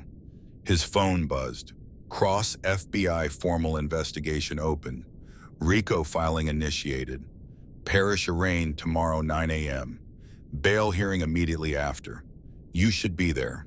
He typed back, I'll be there. This isn't over until we find the 16. Her response arrived fast. Agreed. Working it tonight. He set the phone down. He looked at Caleb, still on the cot, asleep again, the frostbitten hand resting on his chest, the boy's face peaceful in the way faces are peaceful when the body has finally been given permission to let go. That boy had walked 6 miles in a storm to bring Gracie home. He had carried a set of numbers in his memory for 23 nights without knowing what they were for, and then he had handed them over the moment he understood that someone in the room could use them. He had done all of it with nothing. No resources, no safety net, no reason to believe anyone would help, because his mother had told him to find someone real. Stellan turned off the overhead light, left the lamp on low. Outside, McDowell County was quiet and cold and covered in the previous night's snow, and somewhere in it, in some office building or some courthouse or some federal database, the shape of what Douglas Parrish had built for 15 years was beginning document by document to come apart. It was not over, but it had started. The day after the arraignment, Ruth Calloway made her first phone call. She had been discharged properly. This time, blood pressure in an acceptable range. Doctor satisfied, if not entirely pleased, a follow-up appointment scheduled for the following week. She was sitting in the back room of the clubhouse with a notebook Noreen had brought her and a cup of coffee that Ratchet had left on the table without being asked. She had 2 notebooks now, one for Cross, one for herself. The one for Cross would hold the documented testimony, the names and dates and specifics that attorneys could use. The one for herself would hold what the forms couldn't. She dialed the first number on the list Sketch had printed. 47 names, 47 addresses, 47 families who had received a letter with Douglas Parrish's signature at the bottom and had nowhere left to go after that. The woman who answered was named Bertie Oakes, 61 years old, lived in a cousin's basement in Logan County, now had been on the McDowell wait list for 19 months before the correction came. Ruth introduced herself, said her name and her situation without preamble or performance, said she had received the same letter, and she was calling because someone needed to listen to what had happened, and she was that someone. Bertie Oakes was quiet for a moment, then she talked for 47 minutes. Ruth wrote everything down with her right hand, the notebook balanced on her knee, her bandaged left wrist resting on the table. She did not interrupt. She did not redirect. She asked 3 questions in 47 minutes, and all 3 were the kind that opened doors rather than closed them. When the call ended, she sat for a moment looking at what she'd written. Then she dialed the second number. She made 6 calls that day, 8 the next. By the end of the first week, she had spoken to 23 families. By the end of the second week, 38.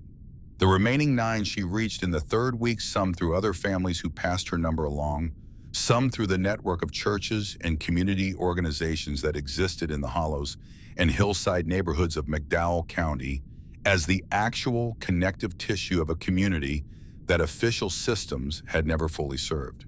She also called 4 additional families that Bertie Oakes had mentioned, people who had never filed formal complaints because they hadn't believed there was a point whose names weren't on the original list, but whose stories followed the same pattern.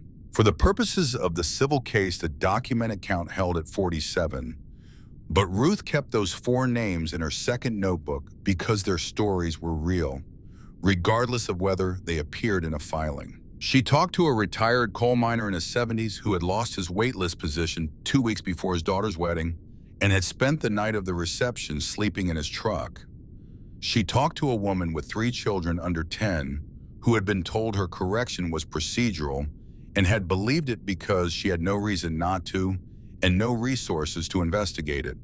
She talked to a man who had lost his apartment, then his sobriety, and who said on the phone quietly and without self-pity that he had always known something wasn't right, but hadn't known who to tell. I just didn't know who to tell. She heard that sentence or a version of it in almost every conversation. People who had seen signs and filed inquiries that went unanswered like Eleanor Wax. People who had suspected the timing wasn't coincidence, but had no mechanism to act on that suspicion. People who had simply been told no in enough different ways that they had stopped asking. She was good at these conversations in the way that some people are good at things they didn't choose to learn. 17 years in clinical settings had given her the capacity to sit with difficult information without making the person delivering it feel judged for having lived it. She knew how to be present without performing presence. She knew how to let a silence be a door rather than a wall. Agent Cross had given Ruth a formal designation, cooperating witness, supporting the civil case being built alongside the criminal prosecution. But the conversations Ruth was having weren't structured like witness interviews. They were something older than that. They were the kind of conversations that happen when someone who has been through a thing sits down with someone else who has been through the same thing, and both of them know that the other one knows, and nothing has to be explained from the beginning. Her second notebook held what no legal filing would capture: Gerald Pickett's sobriety, which had not survived the eviction in its aftermath. Donna Reeves, the county social worker, who had been directed to close the facility, 7 files and had done so under institutional pressure, and had carried the weight of that compliance ever since a woman who was both witness to wrongdoing and someone whose professional life had been shaped by being forced to participate in it. The 3 parents who had lost custody not because they were unfit, but because losing housing had triggered welfare assessments they couldn't contest from a shelter. Ruth listed these not as accusations, but as an accounting, a plain language record of what the system owed. 3 days after the arraignment, Ratchet drove Caleb to McDowell County General for his follow-up appointment. Same hospital, same entrance, where Caleb had found Gracie standing alone in the fluorescent light while her father went down. Different reason for being there. This time someone had made the appointment, driven him there, and was sitting in the waiting room pretending to read a magazine he'd already read twice. The doctor was a woman in her late 50s with the efficient, unhurried manner of someone who has been doing this a long time and has decided that kindness and competence are not in competition with each other. She unwrapped the bandaging on Caleb's left hand, carefully studied each finger, pressed along the joints, asked him to make a fist, and then spread his fingers wide. Full range of motion, no tissue death, no nerve damage. "You got very lucky," she said. "Ratchet got me warm fast enough," Caleb said. She looked through the doorway at the waiting room. "He did excellent work," she said, "but you're the one who walked 6 miles in those conditions." She paused. "That took something most people don't have." Caleb looked at the floor. "I just walked." She wrapped his hand in lighter bandaging, gave him care instructions, told him to come back in 2 weeks. Then she said, "I heard what you did for the little girl." Quietly, without ceremony. "Because of you, she still has her father. I want you to know that matters." Caleb didn't answer. His throat was doing something he hadn't planned for. He went back to the waiting room. Ratchet stood up, immediately closed. The magazine looked at Caleb's face with the practiced attention of someone trained to read physical and emotional states with equal accuracy. "You hungry?" he asked. "Yeah." "Good, because Birch made chili, and if we don't get back before Sketch finds it, we'll be eating crackers." That evening, the table at the clubhouse was set. 8 brothers. Gracie in a high chair next to Stellan. Caleb's spot already waiting. Nobody had said anything about it. It had just been left. Caleb took a bowl, filled it, sat down. For the first time in 3 weeks, he ate without watching the door, without calculating how fast he'd need to move if something changed, without the low-grade timer in his head, counting down to when the meal would end and the next problem would begin. He just ate. Halfway through the second bowl, his shoulders dropped. The tension that had been living there since the eviction let go in one slow, involuntary release, and he didn't try to get it back. Ratchet saw it happen, caught Stellan's eye across the table, and nodded once. Stellan looked at Caleb for a moment, then went back to his food without saying anything about it, because some things are better received in silence. On the 6th day, Noreen drove Ruth out to the house on Maple Street. It was a small house, 2 bedrooms, a front porch that needed repainting, a yard with a fence that enclosed a specific amount of space rather than keeping anything in or out, and a kitchen window that looked out on the bare winter yard with the particular domestic honesty of a window that has been looked through for years and keeps no secrets about the light. Noreen had cleaned it, put clean sheets on both beds, left a bag of groceries on the counter. Ruth stood in the doorway of the smaller bedroom. A bed, a desk, a window, the simplest version of what a room for a person should contain. She stood there for a while. Then she went back to the kitchen and called Stellan's number. He answered on the second ring. "He's doing well," Stellan said before she could ask. "Hand is healing. He ate 2 bowls of chili last night, and Birch said his shoulders dropped halfway through the second one." Ruth closed her eyes for a moment. "Bring him home," she said.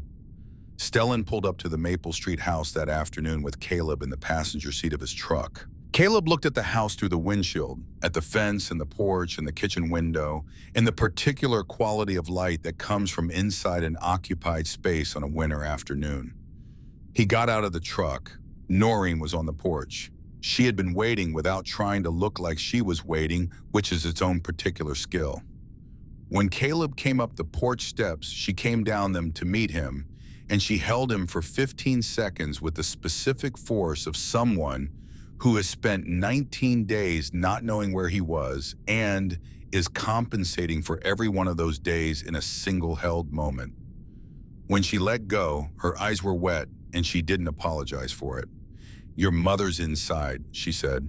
"She's been up since 5, making sure the room was right." Caleb looked at the front door. Then he went inside. Ruth was in the kitchen. She turned when she heard him come in.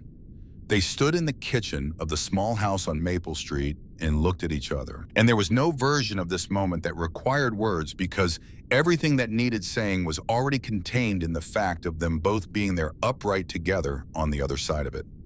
She put her good arm around him. He put his face against her shoulder the way he hadn't done since he was small, and they stood there in the kitchen while the light moved in the window over the bare winter yard. After a while, she said, "Your room is the one on the left." He went to look at it. He stood in the doorway for a long time. "Is this really ours?" he asked. "For as long as we need it," she said. Stellan had stayed by the truck during all of this. When Caleb went inside, he stood in the driveway with his hands in his pockets and looked at the house for a moment. Then Ruth came back to the door. She looked at him from the porch. The afternoon light was behind her. "Thank you," she said. "Your son saved my daughter's life," Stellan said. "We're making sure he has somewhere to come back to. That's not charity. That's a debt getting paid." Ruth was quiet for a moment, then the 47 families. "I've spoken to all of them now, plus 4 more that weren't on the original list. The 3 who lost custody, I want to make sure they're specifically named in the civil case with separate documentation. The housing displacement triggered the welfare assessments that led to the removals. That chain needs to be traceable in court." Stellan looked at her. "I'll tell Cross," he said. Ruth nodded once. She went back inside. Stellan stood in the driveway a moment longer. Then he got in his truck and drove back toward Coalfield Road, and the house on Maple Street was small and lit in the rearview mirror. And then it wasn't visible at all. The brothers came to say goodbye to Caleb 2 days later. Not goodbye as in permanently, goodbye as in you have somewhere to be now and we have somewhere to be. And the distance between those 2 places is not the same as absence. Birch came first. He crouched down on the porch so he was at Caleb's level. The posture he'd maintained for years with students in his office, the posture of a man who had learned that talking down to young people was the fastest way to stop them from talking at all.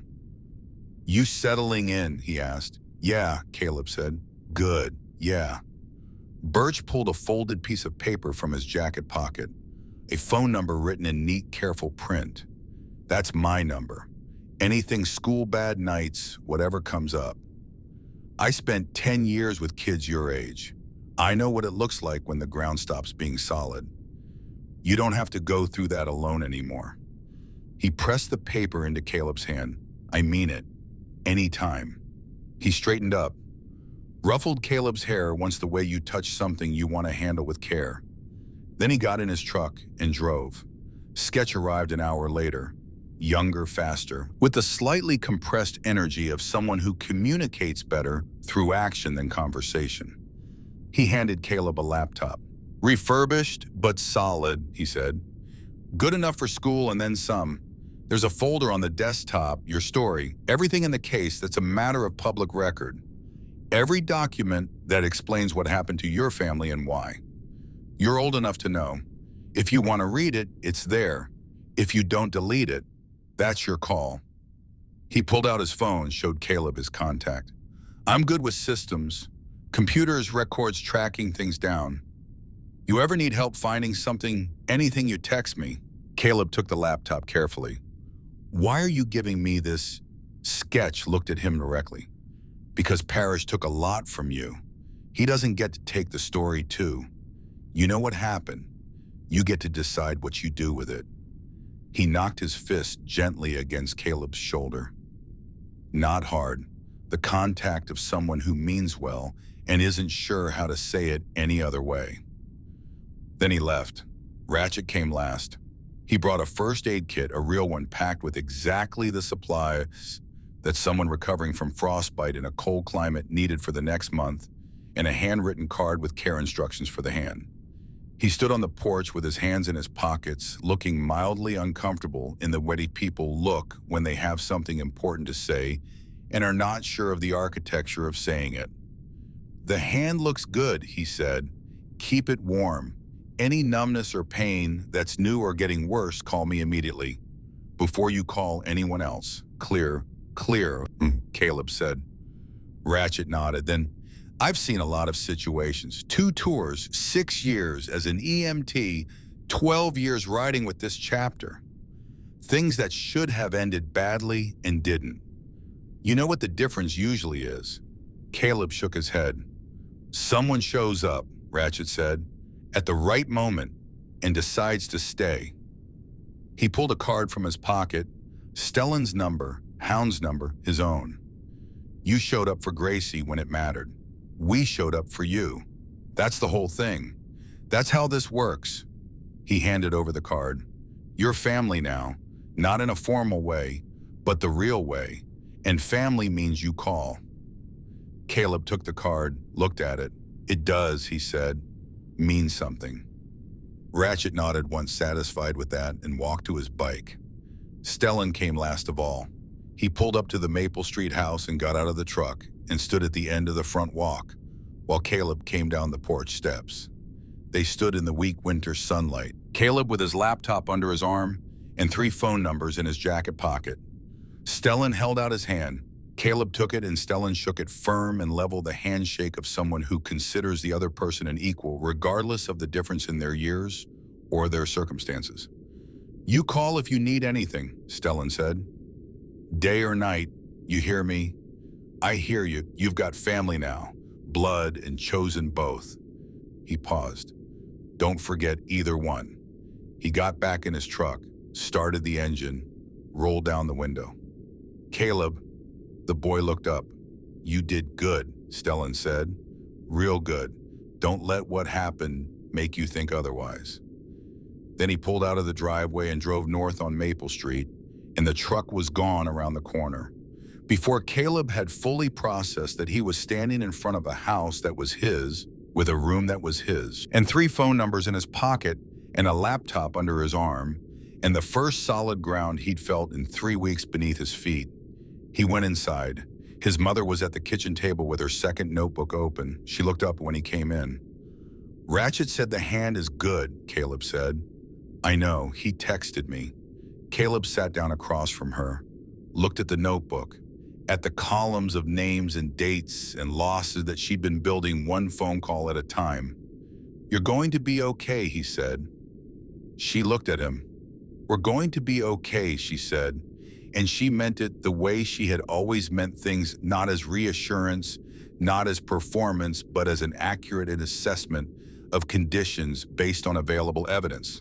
9 months after the night of the storm, the federal trial of Douglas Parrish began in the United States District Court for the Southern District of West Virginia. It lasted 9 months. The prosecution presented wire transfer records, county, server logs, the ledger from the false panel in the office closet, the testimony of Victor Pruitt, the testimony of Donna Reeves, who had carried the weight of what she'd done at Facility 7 for 15 years, and who, When Hound finally reached her by phone, had cried for 6 minutes before she could speak, and then had talked for 2 hours without stopping, naming names and dates and the specific texture of what it had felt like to be told that closing those files was not her concern. She had been pressured into compliance by institutional authority and had lived with that compliance ever since. She was both a witness to wrongdoing and someone whose professional had been shaped by being coerced into participating in it, not absolved by that coercion, but honest about it, in a way that the prosecution found both credible and damning. The prosecution presented testimony from 11 of the 47 families. They presented financial analysis showing a 15-year pattern of displacement correlated with development acquisition timelines in 14 separate quarters across McDowell County. During the investigation, 6 of the 16 facility's 7 residents were found in group homes and residential facilities in Virginia, Kentucky, and Ohio, placed there after Appalachian Community Care Services closed without adequate handoff documentation. 6 found, 10 still unaccounted for. Derek Briggs was not among the 6. Douglas Parrish was convicted on all 14 counts: wire fraud, bribery, corruption of public office, conspiracy, and 10 counts of exploitation of vulnerable adults. 18 months after the night of the storm, Ruth and Caleb Calloway sat in the McDowell County Federal Courthouse in Welch, West Virginia, waiting for the sentencing hearing to begin. Caleb was 16 now. He was wearing a button-down shirt that Noreen had helped him choose, and shoes that were slightly uncomfortable in the way dress shoes are always slightly uncomfortable when you don't wear them enough. He had a folder on his lap containing a statement he had written and rewritten 6 times. The 6th version was shorter than the first by about 200 words and more accurate, and he'd stopped revising when he realized that he'd taken out all the words he put in to fill space, and what was left was the thing itself. Beside him, Noreen, Ratchet, Birch, and Ruth, who was wearing her navy blazer and sitting with the stillness of someone who has been preparing for something long enough that the preparation has become the thing itself. Douglas Parrish was at the defense table in an orange jumpsuit, thinner than he'd been at arraignment, older looking, in the way people look when they've spent months inside a process that strips away the management layer they've maintained for years. He didn't look at the gallery when they came in. The bailiff called Ruth's name first.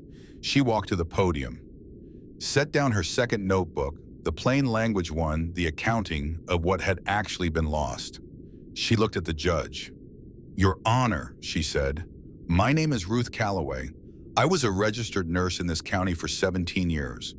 I spent 14 months on the McDowell County Housing Assistance wait list before receiving a letter telling me my position had been corrected. 2 weeks before my number was scheduled to come up." Her voice was level. This was her clinical voice, not flat, not affectless, but controlled in the way that a scalpel is controlled, precise and clean. "I made 11 phone calls. I visited the county office 3 times. I wrote letters. My pastor wrote a letter. I was told in various ways and by various people that the system was working on it, that there were processes, that there was nothing further that could be done at the county level." She opened the second notebook. "I'm here to tell you what he took. Not in legal terms, you have attorneys for that, but in terms of what actually left these families' lives and did not come back. He took Bertie Oakes' ability to attend her grandchildren's birthdays from a home rather than a borrowed couch. He took Marcus and Laverne Hutter's custody of their youngest daughter because losing their housing triggered a welfare assessment that they did not have the resources to contest from a shelter. He took Gerald Pickett's sobriety. He took the professional life of a county social worker who was pressured into closing files she knew should not be closed and who has lived with that knowledge for 15 years. He took the belief from dozens of families in this county that someone in this system actually gives a damn about people like us." She turned another page. "And he took 16 people from facility, 16 adults with developmental disabilities whose families had just been destabilized by the same system that then placed them in a private care facility and closed their files when it was convenient to do so. 6 of those 16 people have been found. 10 have not. She closed the notebook. He did all of this, she said, while shaking hands at community dinners and building houses for Habitat for Humanity and collecting a salary paid by the same county whose most vulnerable residents he was selling to private developers. He did it for 15 years. And the system designed to catch exactly this kind of harm looked the other way for 15 years because the people being harmed were people the system had already decided were easy to overlook. She looked at the judge directly. He didn't just steal housing slots, she said. He stole the belief that someone in this system actually gives a damn about people like us. That belief is hard to rebuild. I'm still rebuilding it. Most of the families I spoke to are still rebuilding it. I hope the sentence today reflects not just what he did, but what it cost to undo it. Because the undoing takes longer than the doing. It always does. She picked up her notebook and walked back to her seat. The courtroom was very quiet.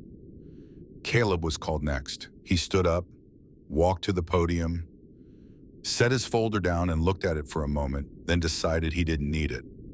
"Your Honor," he said, "my name is Caleb Calloway. I'm 16 years old. 17 months ago, Douglas Parrish signed off on an administrative correction that moved my family's waitlist position back 200 slots. We lost our apartment. My mother got sick and ended up in the hospital. I ended up on the street." His voice was steady. He had practiced it until the steadiness was real rather than performed. "I slept in parking structures and stairwells. I went hungry. I got hurt. I learned what it feels like to be invisible, to ask for help and be told no, to watch people look at me and decide I wasn't worth their time." He paused. "I'm not here to tell you what sentence he deserves. That's not my job. I'm here to tell you what he took." He looked at his folder, then back at the judge. "He took my home. He took my mother's health. He took my belief that the system was designed to help people like me." He stopped, then continued quieter. "But he didn't take everything, because one night I found a little girl whose father had collapsed, and I walked 6 miles through a storm because she kept saying Daddy's angels, and I didn't know what else to do. And that walk led me to people who prove that sometimes the system fails, but people don't." He looked at Stellan in the gallery. Stellan nodded once. "My mom fought this system alone for 14 months. Then a 2-year-old girl said 3 words in a storm and everything changed." He picked up his folder, stepped back from the podium. "I hope you give him the maximum sentence. Not because I'm angry, though I am, but because there are 10 people still missing, and every year he spends in prison is a year the FBI has to find them and make sure this never happens again." He walked back to his seat. Noreen's hand found his and squeezed once. The judge looked at Douglas Parrish. Parrish stood slowly. He looked thinner and older and, for the first time, genuinely diminished. "Your Honor," he said, "I accept full responsibility for my actions. I caused serious harm to people who trusted this county to protect them. I am deeply sorry." The words were correct. They had the right shape, but they landed the way words land when the person saying them has run out of alternatives and everyone in the room could hear the difference. The judge looked at him for a long time. "Douglas Parrish," she said, "you held a position of public trust in this county for 23 years. You were given authority over a system designed to protect the most vulnerable members of this community. You used that authority systematically and deliberately to enrich yourself at the direct expense of the people you were mandated to serve." She looked down at her notes. "On count 1 wire fraud, 14 years. On count 2 bribery, 11 years. On counts 3 through 12, exploitation of vulnerable adults, 6 years each, to run consecutively. Total sentence, 85 years in federal prison. Parole eligibility after 51 years. Douglas Parrish's face went white.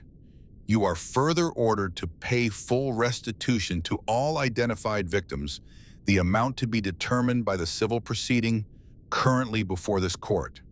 Your assets will be liquidated to satisfy this obligation. You will cooperate fully with ongoing federal investigations into the whereabouts of the 10 individuals still unaccounted for from Facility 7 records. She looked at Ruth, then at Caleb. The court recognizes the testimony offered today on behalf of the affected families. Your courage in coming forward was instrumental in this conviction. The gavel came down. Outside the courthouse, Caleb stood on the steps and breathed. Stellan stood beside him, not saying anything, just there. After a while, Caleb said, 85 years. Yes. He'll die in prison. Yes. A pause. The winter sun was pale and cold on the courthouse steps, and the bare trees along the street were black against the sky. Good, Caleb said. Stellan almost smiled. Not quite, but almost. Ruth came out through the courthouse doors, Noreen behind her. She stopped beside Caleb and looked at the street and the pale sky and the bare trees.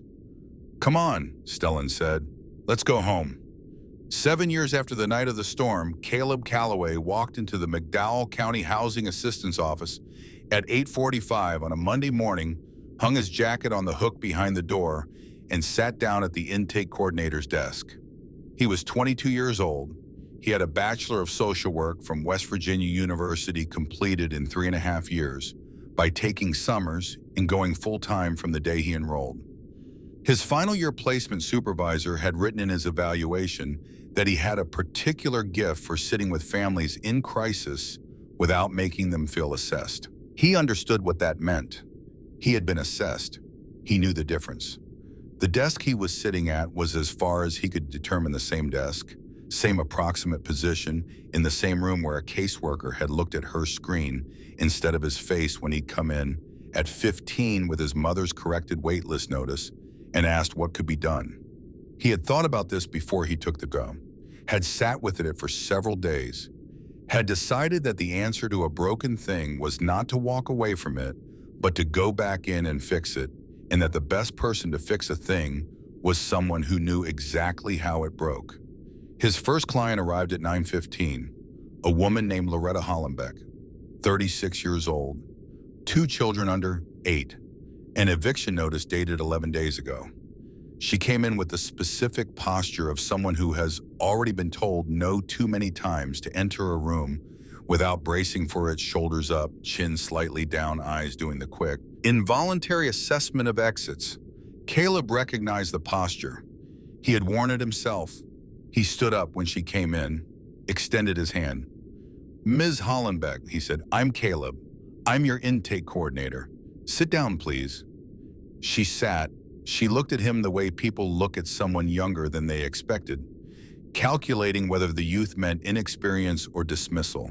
There's paperwork, he said. We'll go through it together and I'll explain what each part means in plain language. The system has been reformed, new oversight, new protocols, new accountability structure that went into effect 2 years ago. It's still not fast. I want to be honest with you about that, but it's not what it was. He leaned forward slightly. And I'm going to make sure your family is placed as quickly as the current system allows. I'm going to be the person you can call if something changes or you have a question, and I'm going to answer the call.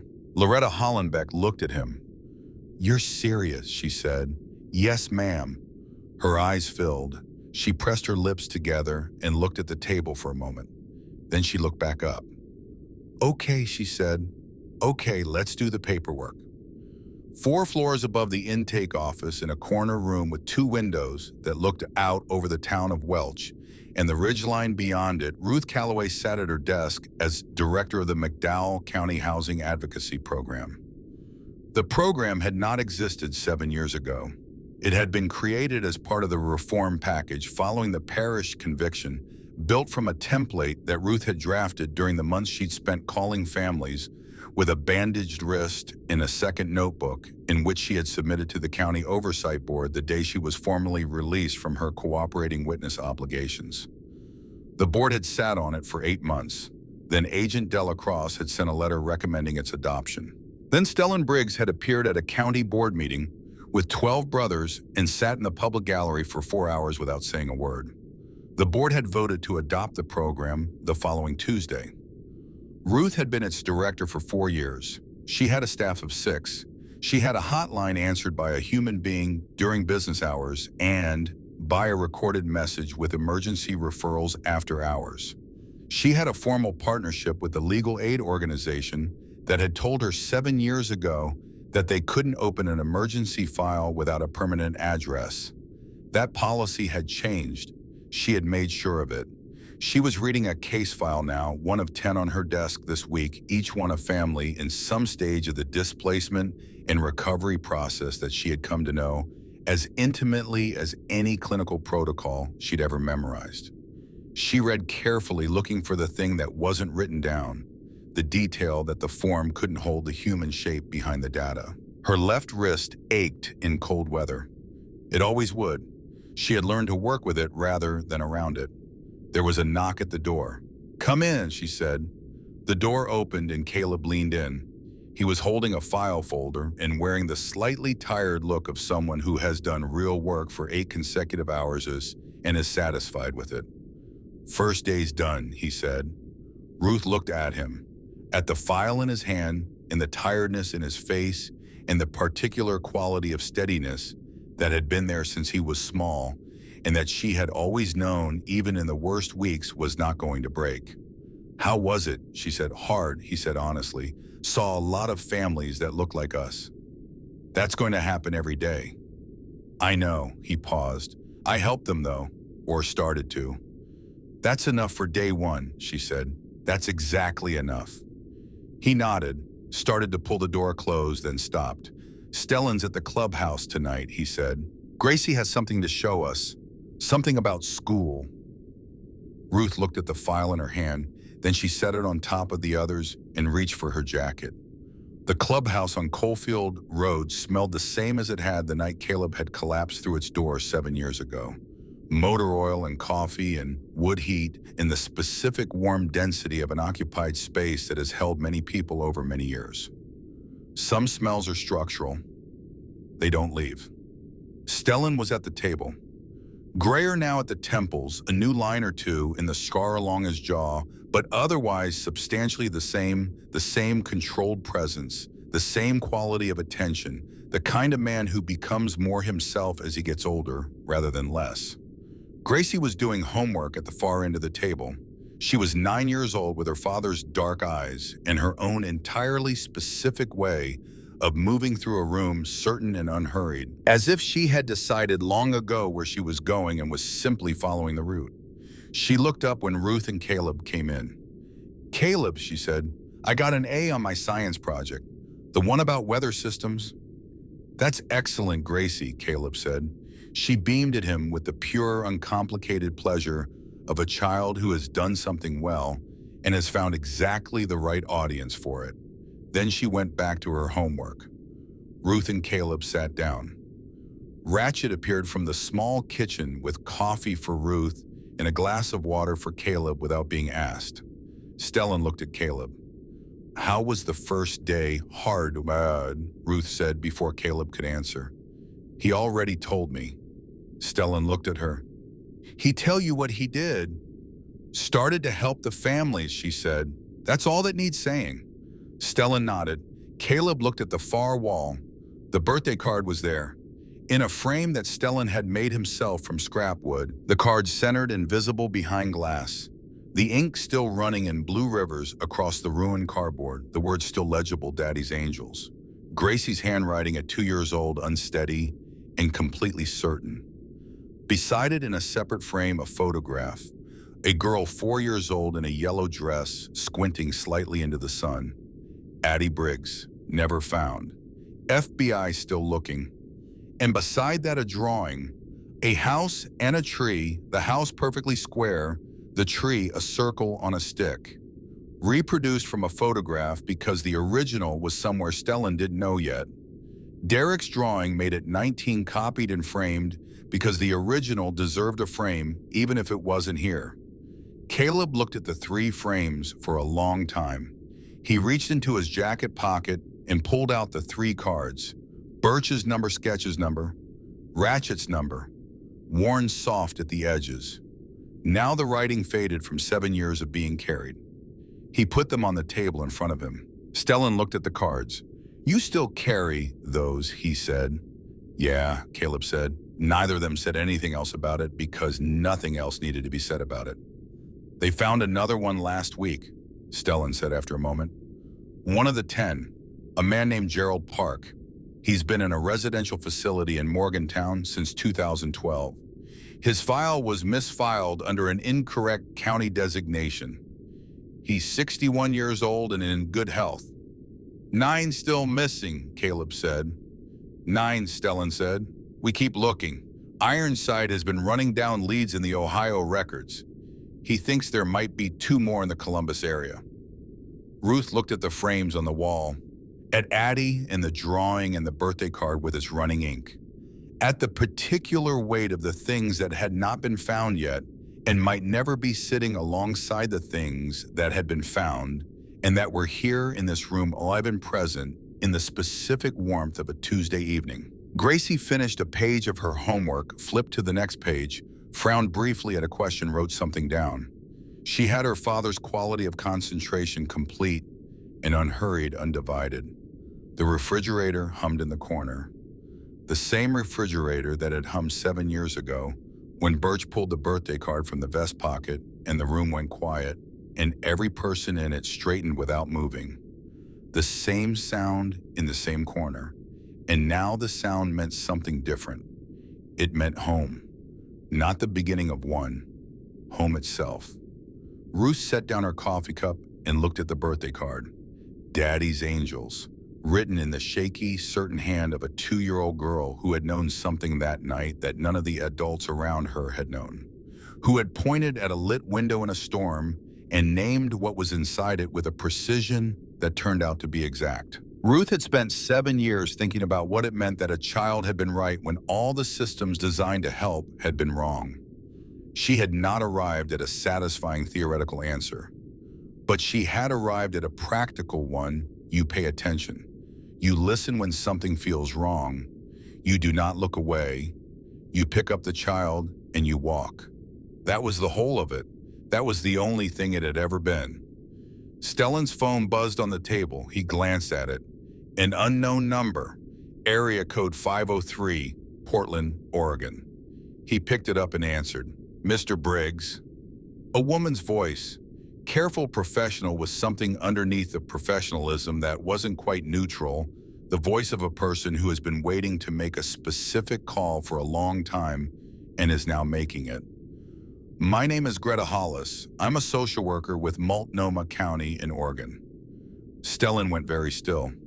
Ruth looked at him. She saw his face change, not dramatically, not with any visible collapse of composure, but in the specific way that faces change when something arrives that has been waited for so long that the waiting has become its own kind of landscape and the arrival is almost disorienting. She reached over and put her hand over his on the table. He looked at her hand, then back at the phone. "I believe I found your brother Derek," Greta Hollis said. The refrigerator hummed.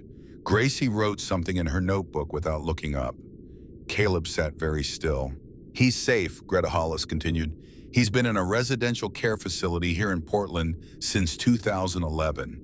He was transferred there when Appalachian Community Care Services closed, but the transfer documentation was misfiled under a variant spelling of his last name and was never linked back to your family's records or to the McDowell County case." A pause. "He's in good health. He's been well cared for. He participates in the facility's art program. He makes drawings mostly, houses and trees." Stellan closed his eyes for a moment. Then he opened them. "He talks about you," Greta Hollis said gently. "The staff say he has for years. He says his brother is looking for him. He says he knows his brother will come because his brother always comes." "Can I talk to him?" Stellan asked. His voice was even. It cost him something to keep it even. "That's why I'm calling," she said. "He's right here. He's been waiting since I told him this morning." There was a sound, a brief exchange of voices that Stellan couldn't quite hear, and then the phone rustled, and then a voice came on the line that was familiar, the way a song is familiar when you haven't heard it in a very long time. Older, deeper than he remembered, but underneath all of it, exactly the same as it had always been. Stellan, he stood up, not because he decided to.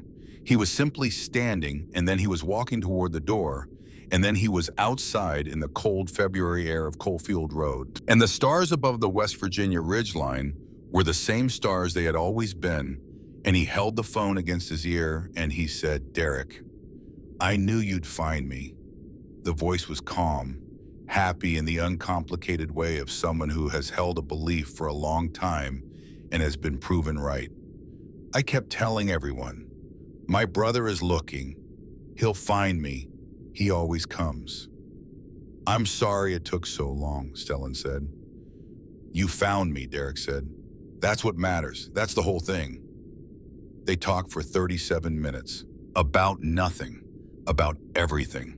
About the years between and the years ahead, and the drawing that Stellan had tattooed on his forearm 18 years ago, and that Derek still made every week in the facility's art room, a house perfectly square and a tree perfectly round, and the specific satisfaction of putting the same thing on paper again and knowing it was right. About the facility in Portland and whether Derek liked it, which he did. He had friends there, he had his art, he had a window that looked out on a courtyard with a real tree. About the possibility of visits. About Gracie, who Derek had never met, who was 9 years old and had gotten an A on her weather systems project, and who had known at 2 years old exactly where the angels lived. When the call ended, Stellan stood outside with his back against the wall of the clubhouse looking at the stars. He was not crying in the way that grief produces. He was crying in the way that relief produces a physical response to the release of a pressure that has been present for so long that you've stopped being consciously aware of it and only recognize it when it lifts. The way you recognize how cold you have been the moment you come indoors. Inside the clubhouse, Ruth had not moved from her chair. She had heard his voice through the door, not the words, just the quality of it, the shift in register that happens when something fundamental changes in a person's understanding of where they are. She had heard it, and she had stayed where she was because some things need to happen without witnesses, and some kinds of relief need to be private before they can be shared. Gracie looked up from her homework. "Is Stellan okay?" she asked. "Yes," Ruth said. "Is he sad?" Ruth looked at the door. "No," she said, "he's not sad." Gracie considered this. Then she went back to her homework. Caleb was looking at the 3 frames on the wall, at Addie still unfound, at Derek's drawing waiting for its original, at the birthday card with its running ink, Daddy's Angels. He thought about the night he'd stood at the door with Gracie in his arms and knocked. He thought about the ceiling when he'd opened his eyes and the low amber light and the voice that said, "There you are, stay with me." He thought about his mother's face in the hospital corridor through the closing elevator doors. Watching him, still watching, even as the doors closed all the way. Find someone real. He had found them, or they had found each other, which was closer to the truth. The door opened and Stellan came back inside. He stood in the doorway for a moment, and his face had the look of someone who has set down something very heavy and is still feeling the absence of the weight, still orienting to the lightness, still learning the shape of a world in which the thing being carried is no longer being carried. He looked at Ruth, he looked at Caleb, then he looked at Gracie. She looked back at him with her father's dark, steady eyes. "Daddy," she said, "I got an A." He crossed the room and put his arms around her, and she accepted this with the practical confidence of a child who has always known she was the most important thing in any room she entered. And she patted his arm once and said, "It was about weather systems." "I know," Stellan said. "You told me." "I told Caleb too." "You told everyone," Caleb said. "Because it's important," Gracie said with complete and serious conviction. And then she went back to her homework. Stellan sat down. He looked at the table for a moment. Then he looked at Ruth. "Derek is in Portland," he said. "He's safe. He's been there since 2011. The records were misfiled." He stopped. "He's been making drawings, houses and trees, every week." Ruth looked at him. She didn't say, "I'm so glad," or "I knew you'd find him," or anything that would require the moment to carry more weight than it already had. She just looked at him the way she looked at things that mattered directly and without performance. And then she said, "Tell me about him." And Stellan did. He talked about Derek the way you talk about someone you've been keeping alive in your mind for 15 years, carefully at first, and then with more ease as the words found their footing, the details coming back in the way that stored things come back when the storage finally ends and the thing is simply present. Derek at 19 with the drawing, Derek's laugh, Derek's specific kindness, the kind that doesn't calculate. The way he'd always remembered the things people said about themselves and brought them back at the right moment, unrehearsed, inaccurate. Caleb listened. Outside, the stars were steady over the ridgeline, and the cold moved through Welch the way cold moves through a place that has learned to endure it. And the clubhouse on Coalfield Road held the warmth of a full evening, coffee and voices, and a child doing homework, and 3 frames on the wall that represented what had been found and what was still being sought, and what had set all of this in motion 7 years ago in a storm. The birthday card, Daddy's Angels, the ink still running blue on wet cardboard, the handwriting of a 2-year-old girl who had known something that nobody around her knew. Ruth looked at it from across the room. She had spent a long time thinking about systems, about the ways they fail and the ways they can be made not to fail, and the specific human choices that make the difference. She had built a program out of those thoughts, had staffed it with people who understood that accountability is not a department but a practice, had fought for the policies that made it harder for a Douglas Parrish to operate in the dark for 15 years while shaking hands in the light. That work was real. It mattered. She would go back to it tomorrow morning and the morning after that for as long as it needed her. But sitting in this room listening to Stellan talk about his brother watching her son hold 3 worn cards in his jacket pocket and not needing to know why he still carried them, she thought that the systems were the skeleton of the thing, the necessary structure. And the thing itself, the living part, was this: people who showed up, people who listened, people who picked up the child and walked. That was what Caleb had done 7 years ago on the worst night of his life. Not because he was exceptional, not because he had resources or training or a reason to believe it would work out, because a 2-year-old girl had pointed at a light in a storm and he had decided without deliberation that her certainty was worth more than his doubt. And because his mother had taught him the one thing that mattered: don't look away. She had taught him that, not with instructions, but with her life, with 17 years of showing up for people in their worst moments, with 14 months of fighting a system that was designed to outlast her, with the decision to walk out of a hospital in a borrowed jacket and stand in a frozen parking lot because her name was in the story and she was not going to watch it from a distance. Don't look away. He had learned it. He was practicing it now, one family at a time, in the same office that had once looked at him as if he were a problem to be managed rather than a person to be helped. Stellan finished talking about Derek. The room was quiet for a moment. Then Gracie closed her notebook, set down her pencil, and looked at the birthday card on the wall. "That's from when Caleb brought me home," she said. She said it the way she always said it, not as a story or a memory, but as a fact, the same category as weather systems and the names of rivers and the other things she had learned were simply true. Ruth looked at her, at the 9-year-old girl with the dark, steady eyes, who had once been a 2-year-old in an enormous vest, pointing at a lit window in a storm. "Yes," Ruth said, "that's exactly right." Gracie picked up her pencil and opened her notebook to the next page. The refrigerator hummed. The birthday card hung on the wall with its running ink, the words still legible, the handwriting still certain. And outside on Coalfield Road, the cold moved through Welch the way it always had, and the stars were steady over the ridgeline. And somewhere in Portland, Oregon, in a room with a window that looked out on a courtyard with a real tree, a man named Derek Briggs had set down his pencil beside a drawing of a house and a tree. The house perfectly square, the tree a circle on a stick, and had gone to sleep knowing that his brother had finally found him. as he had always known he would.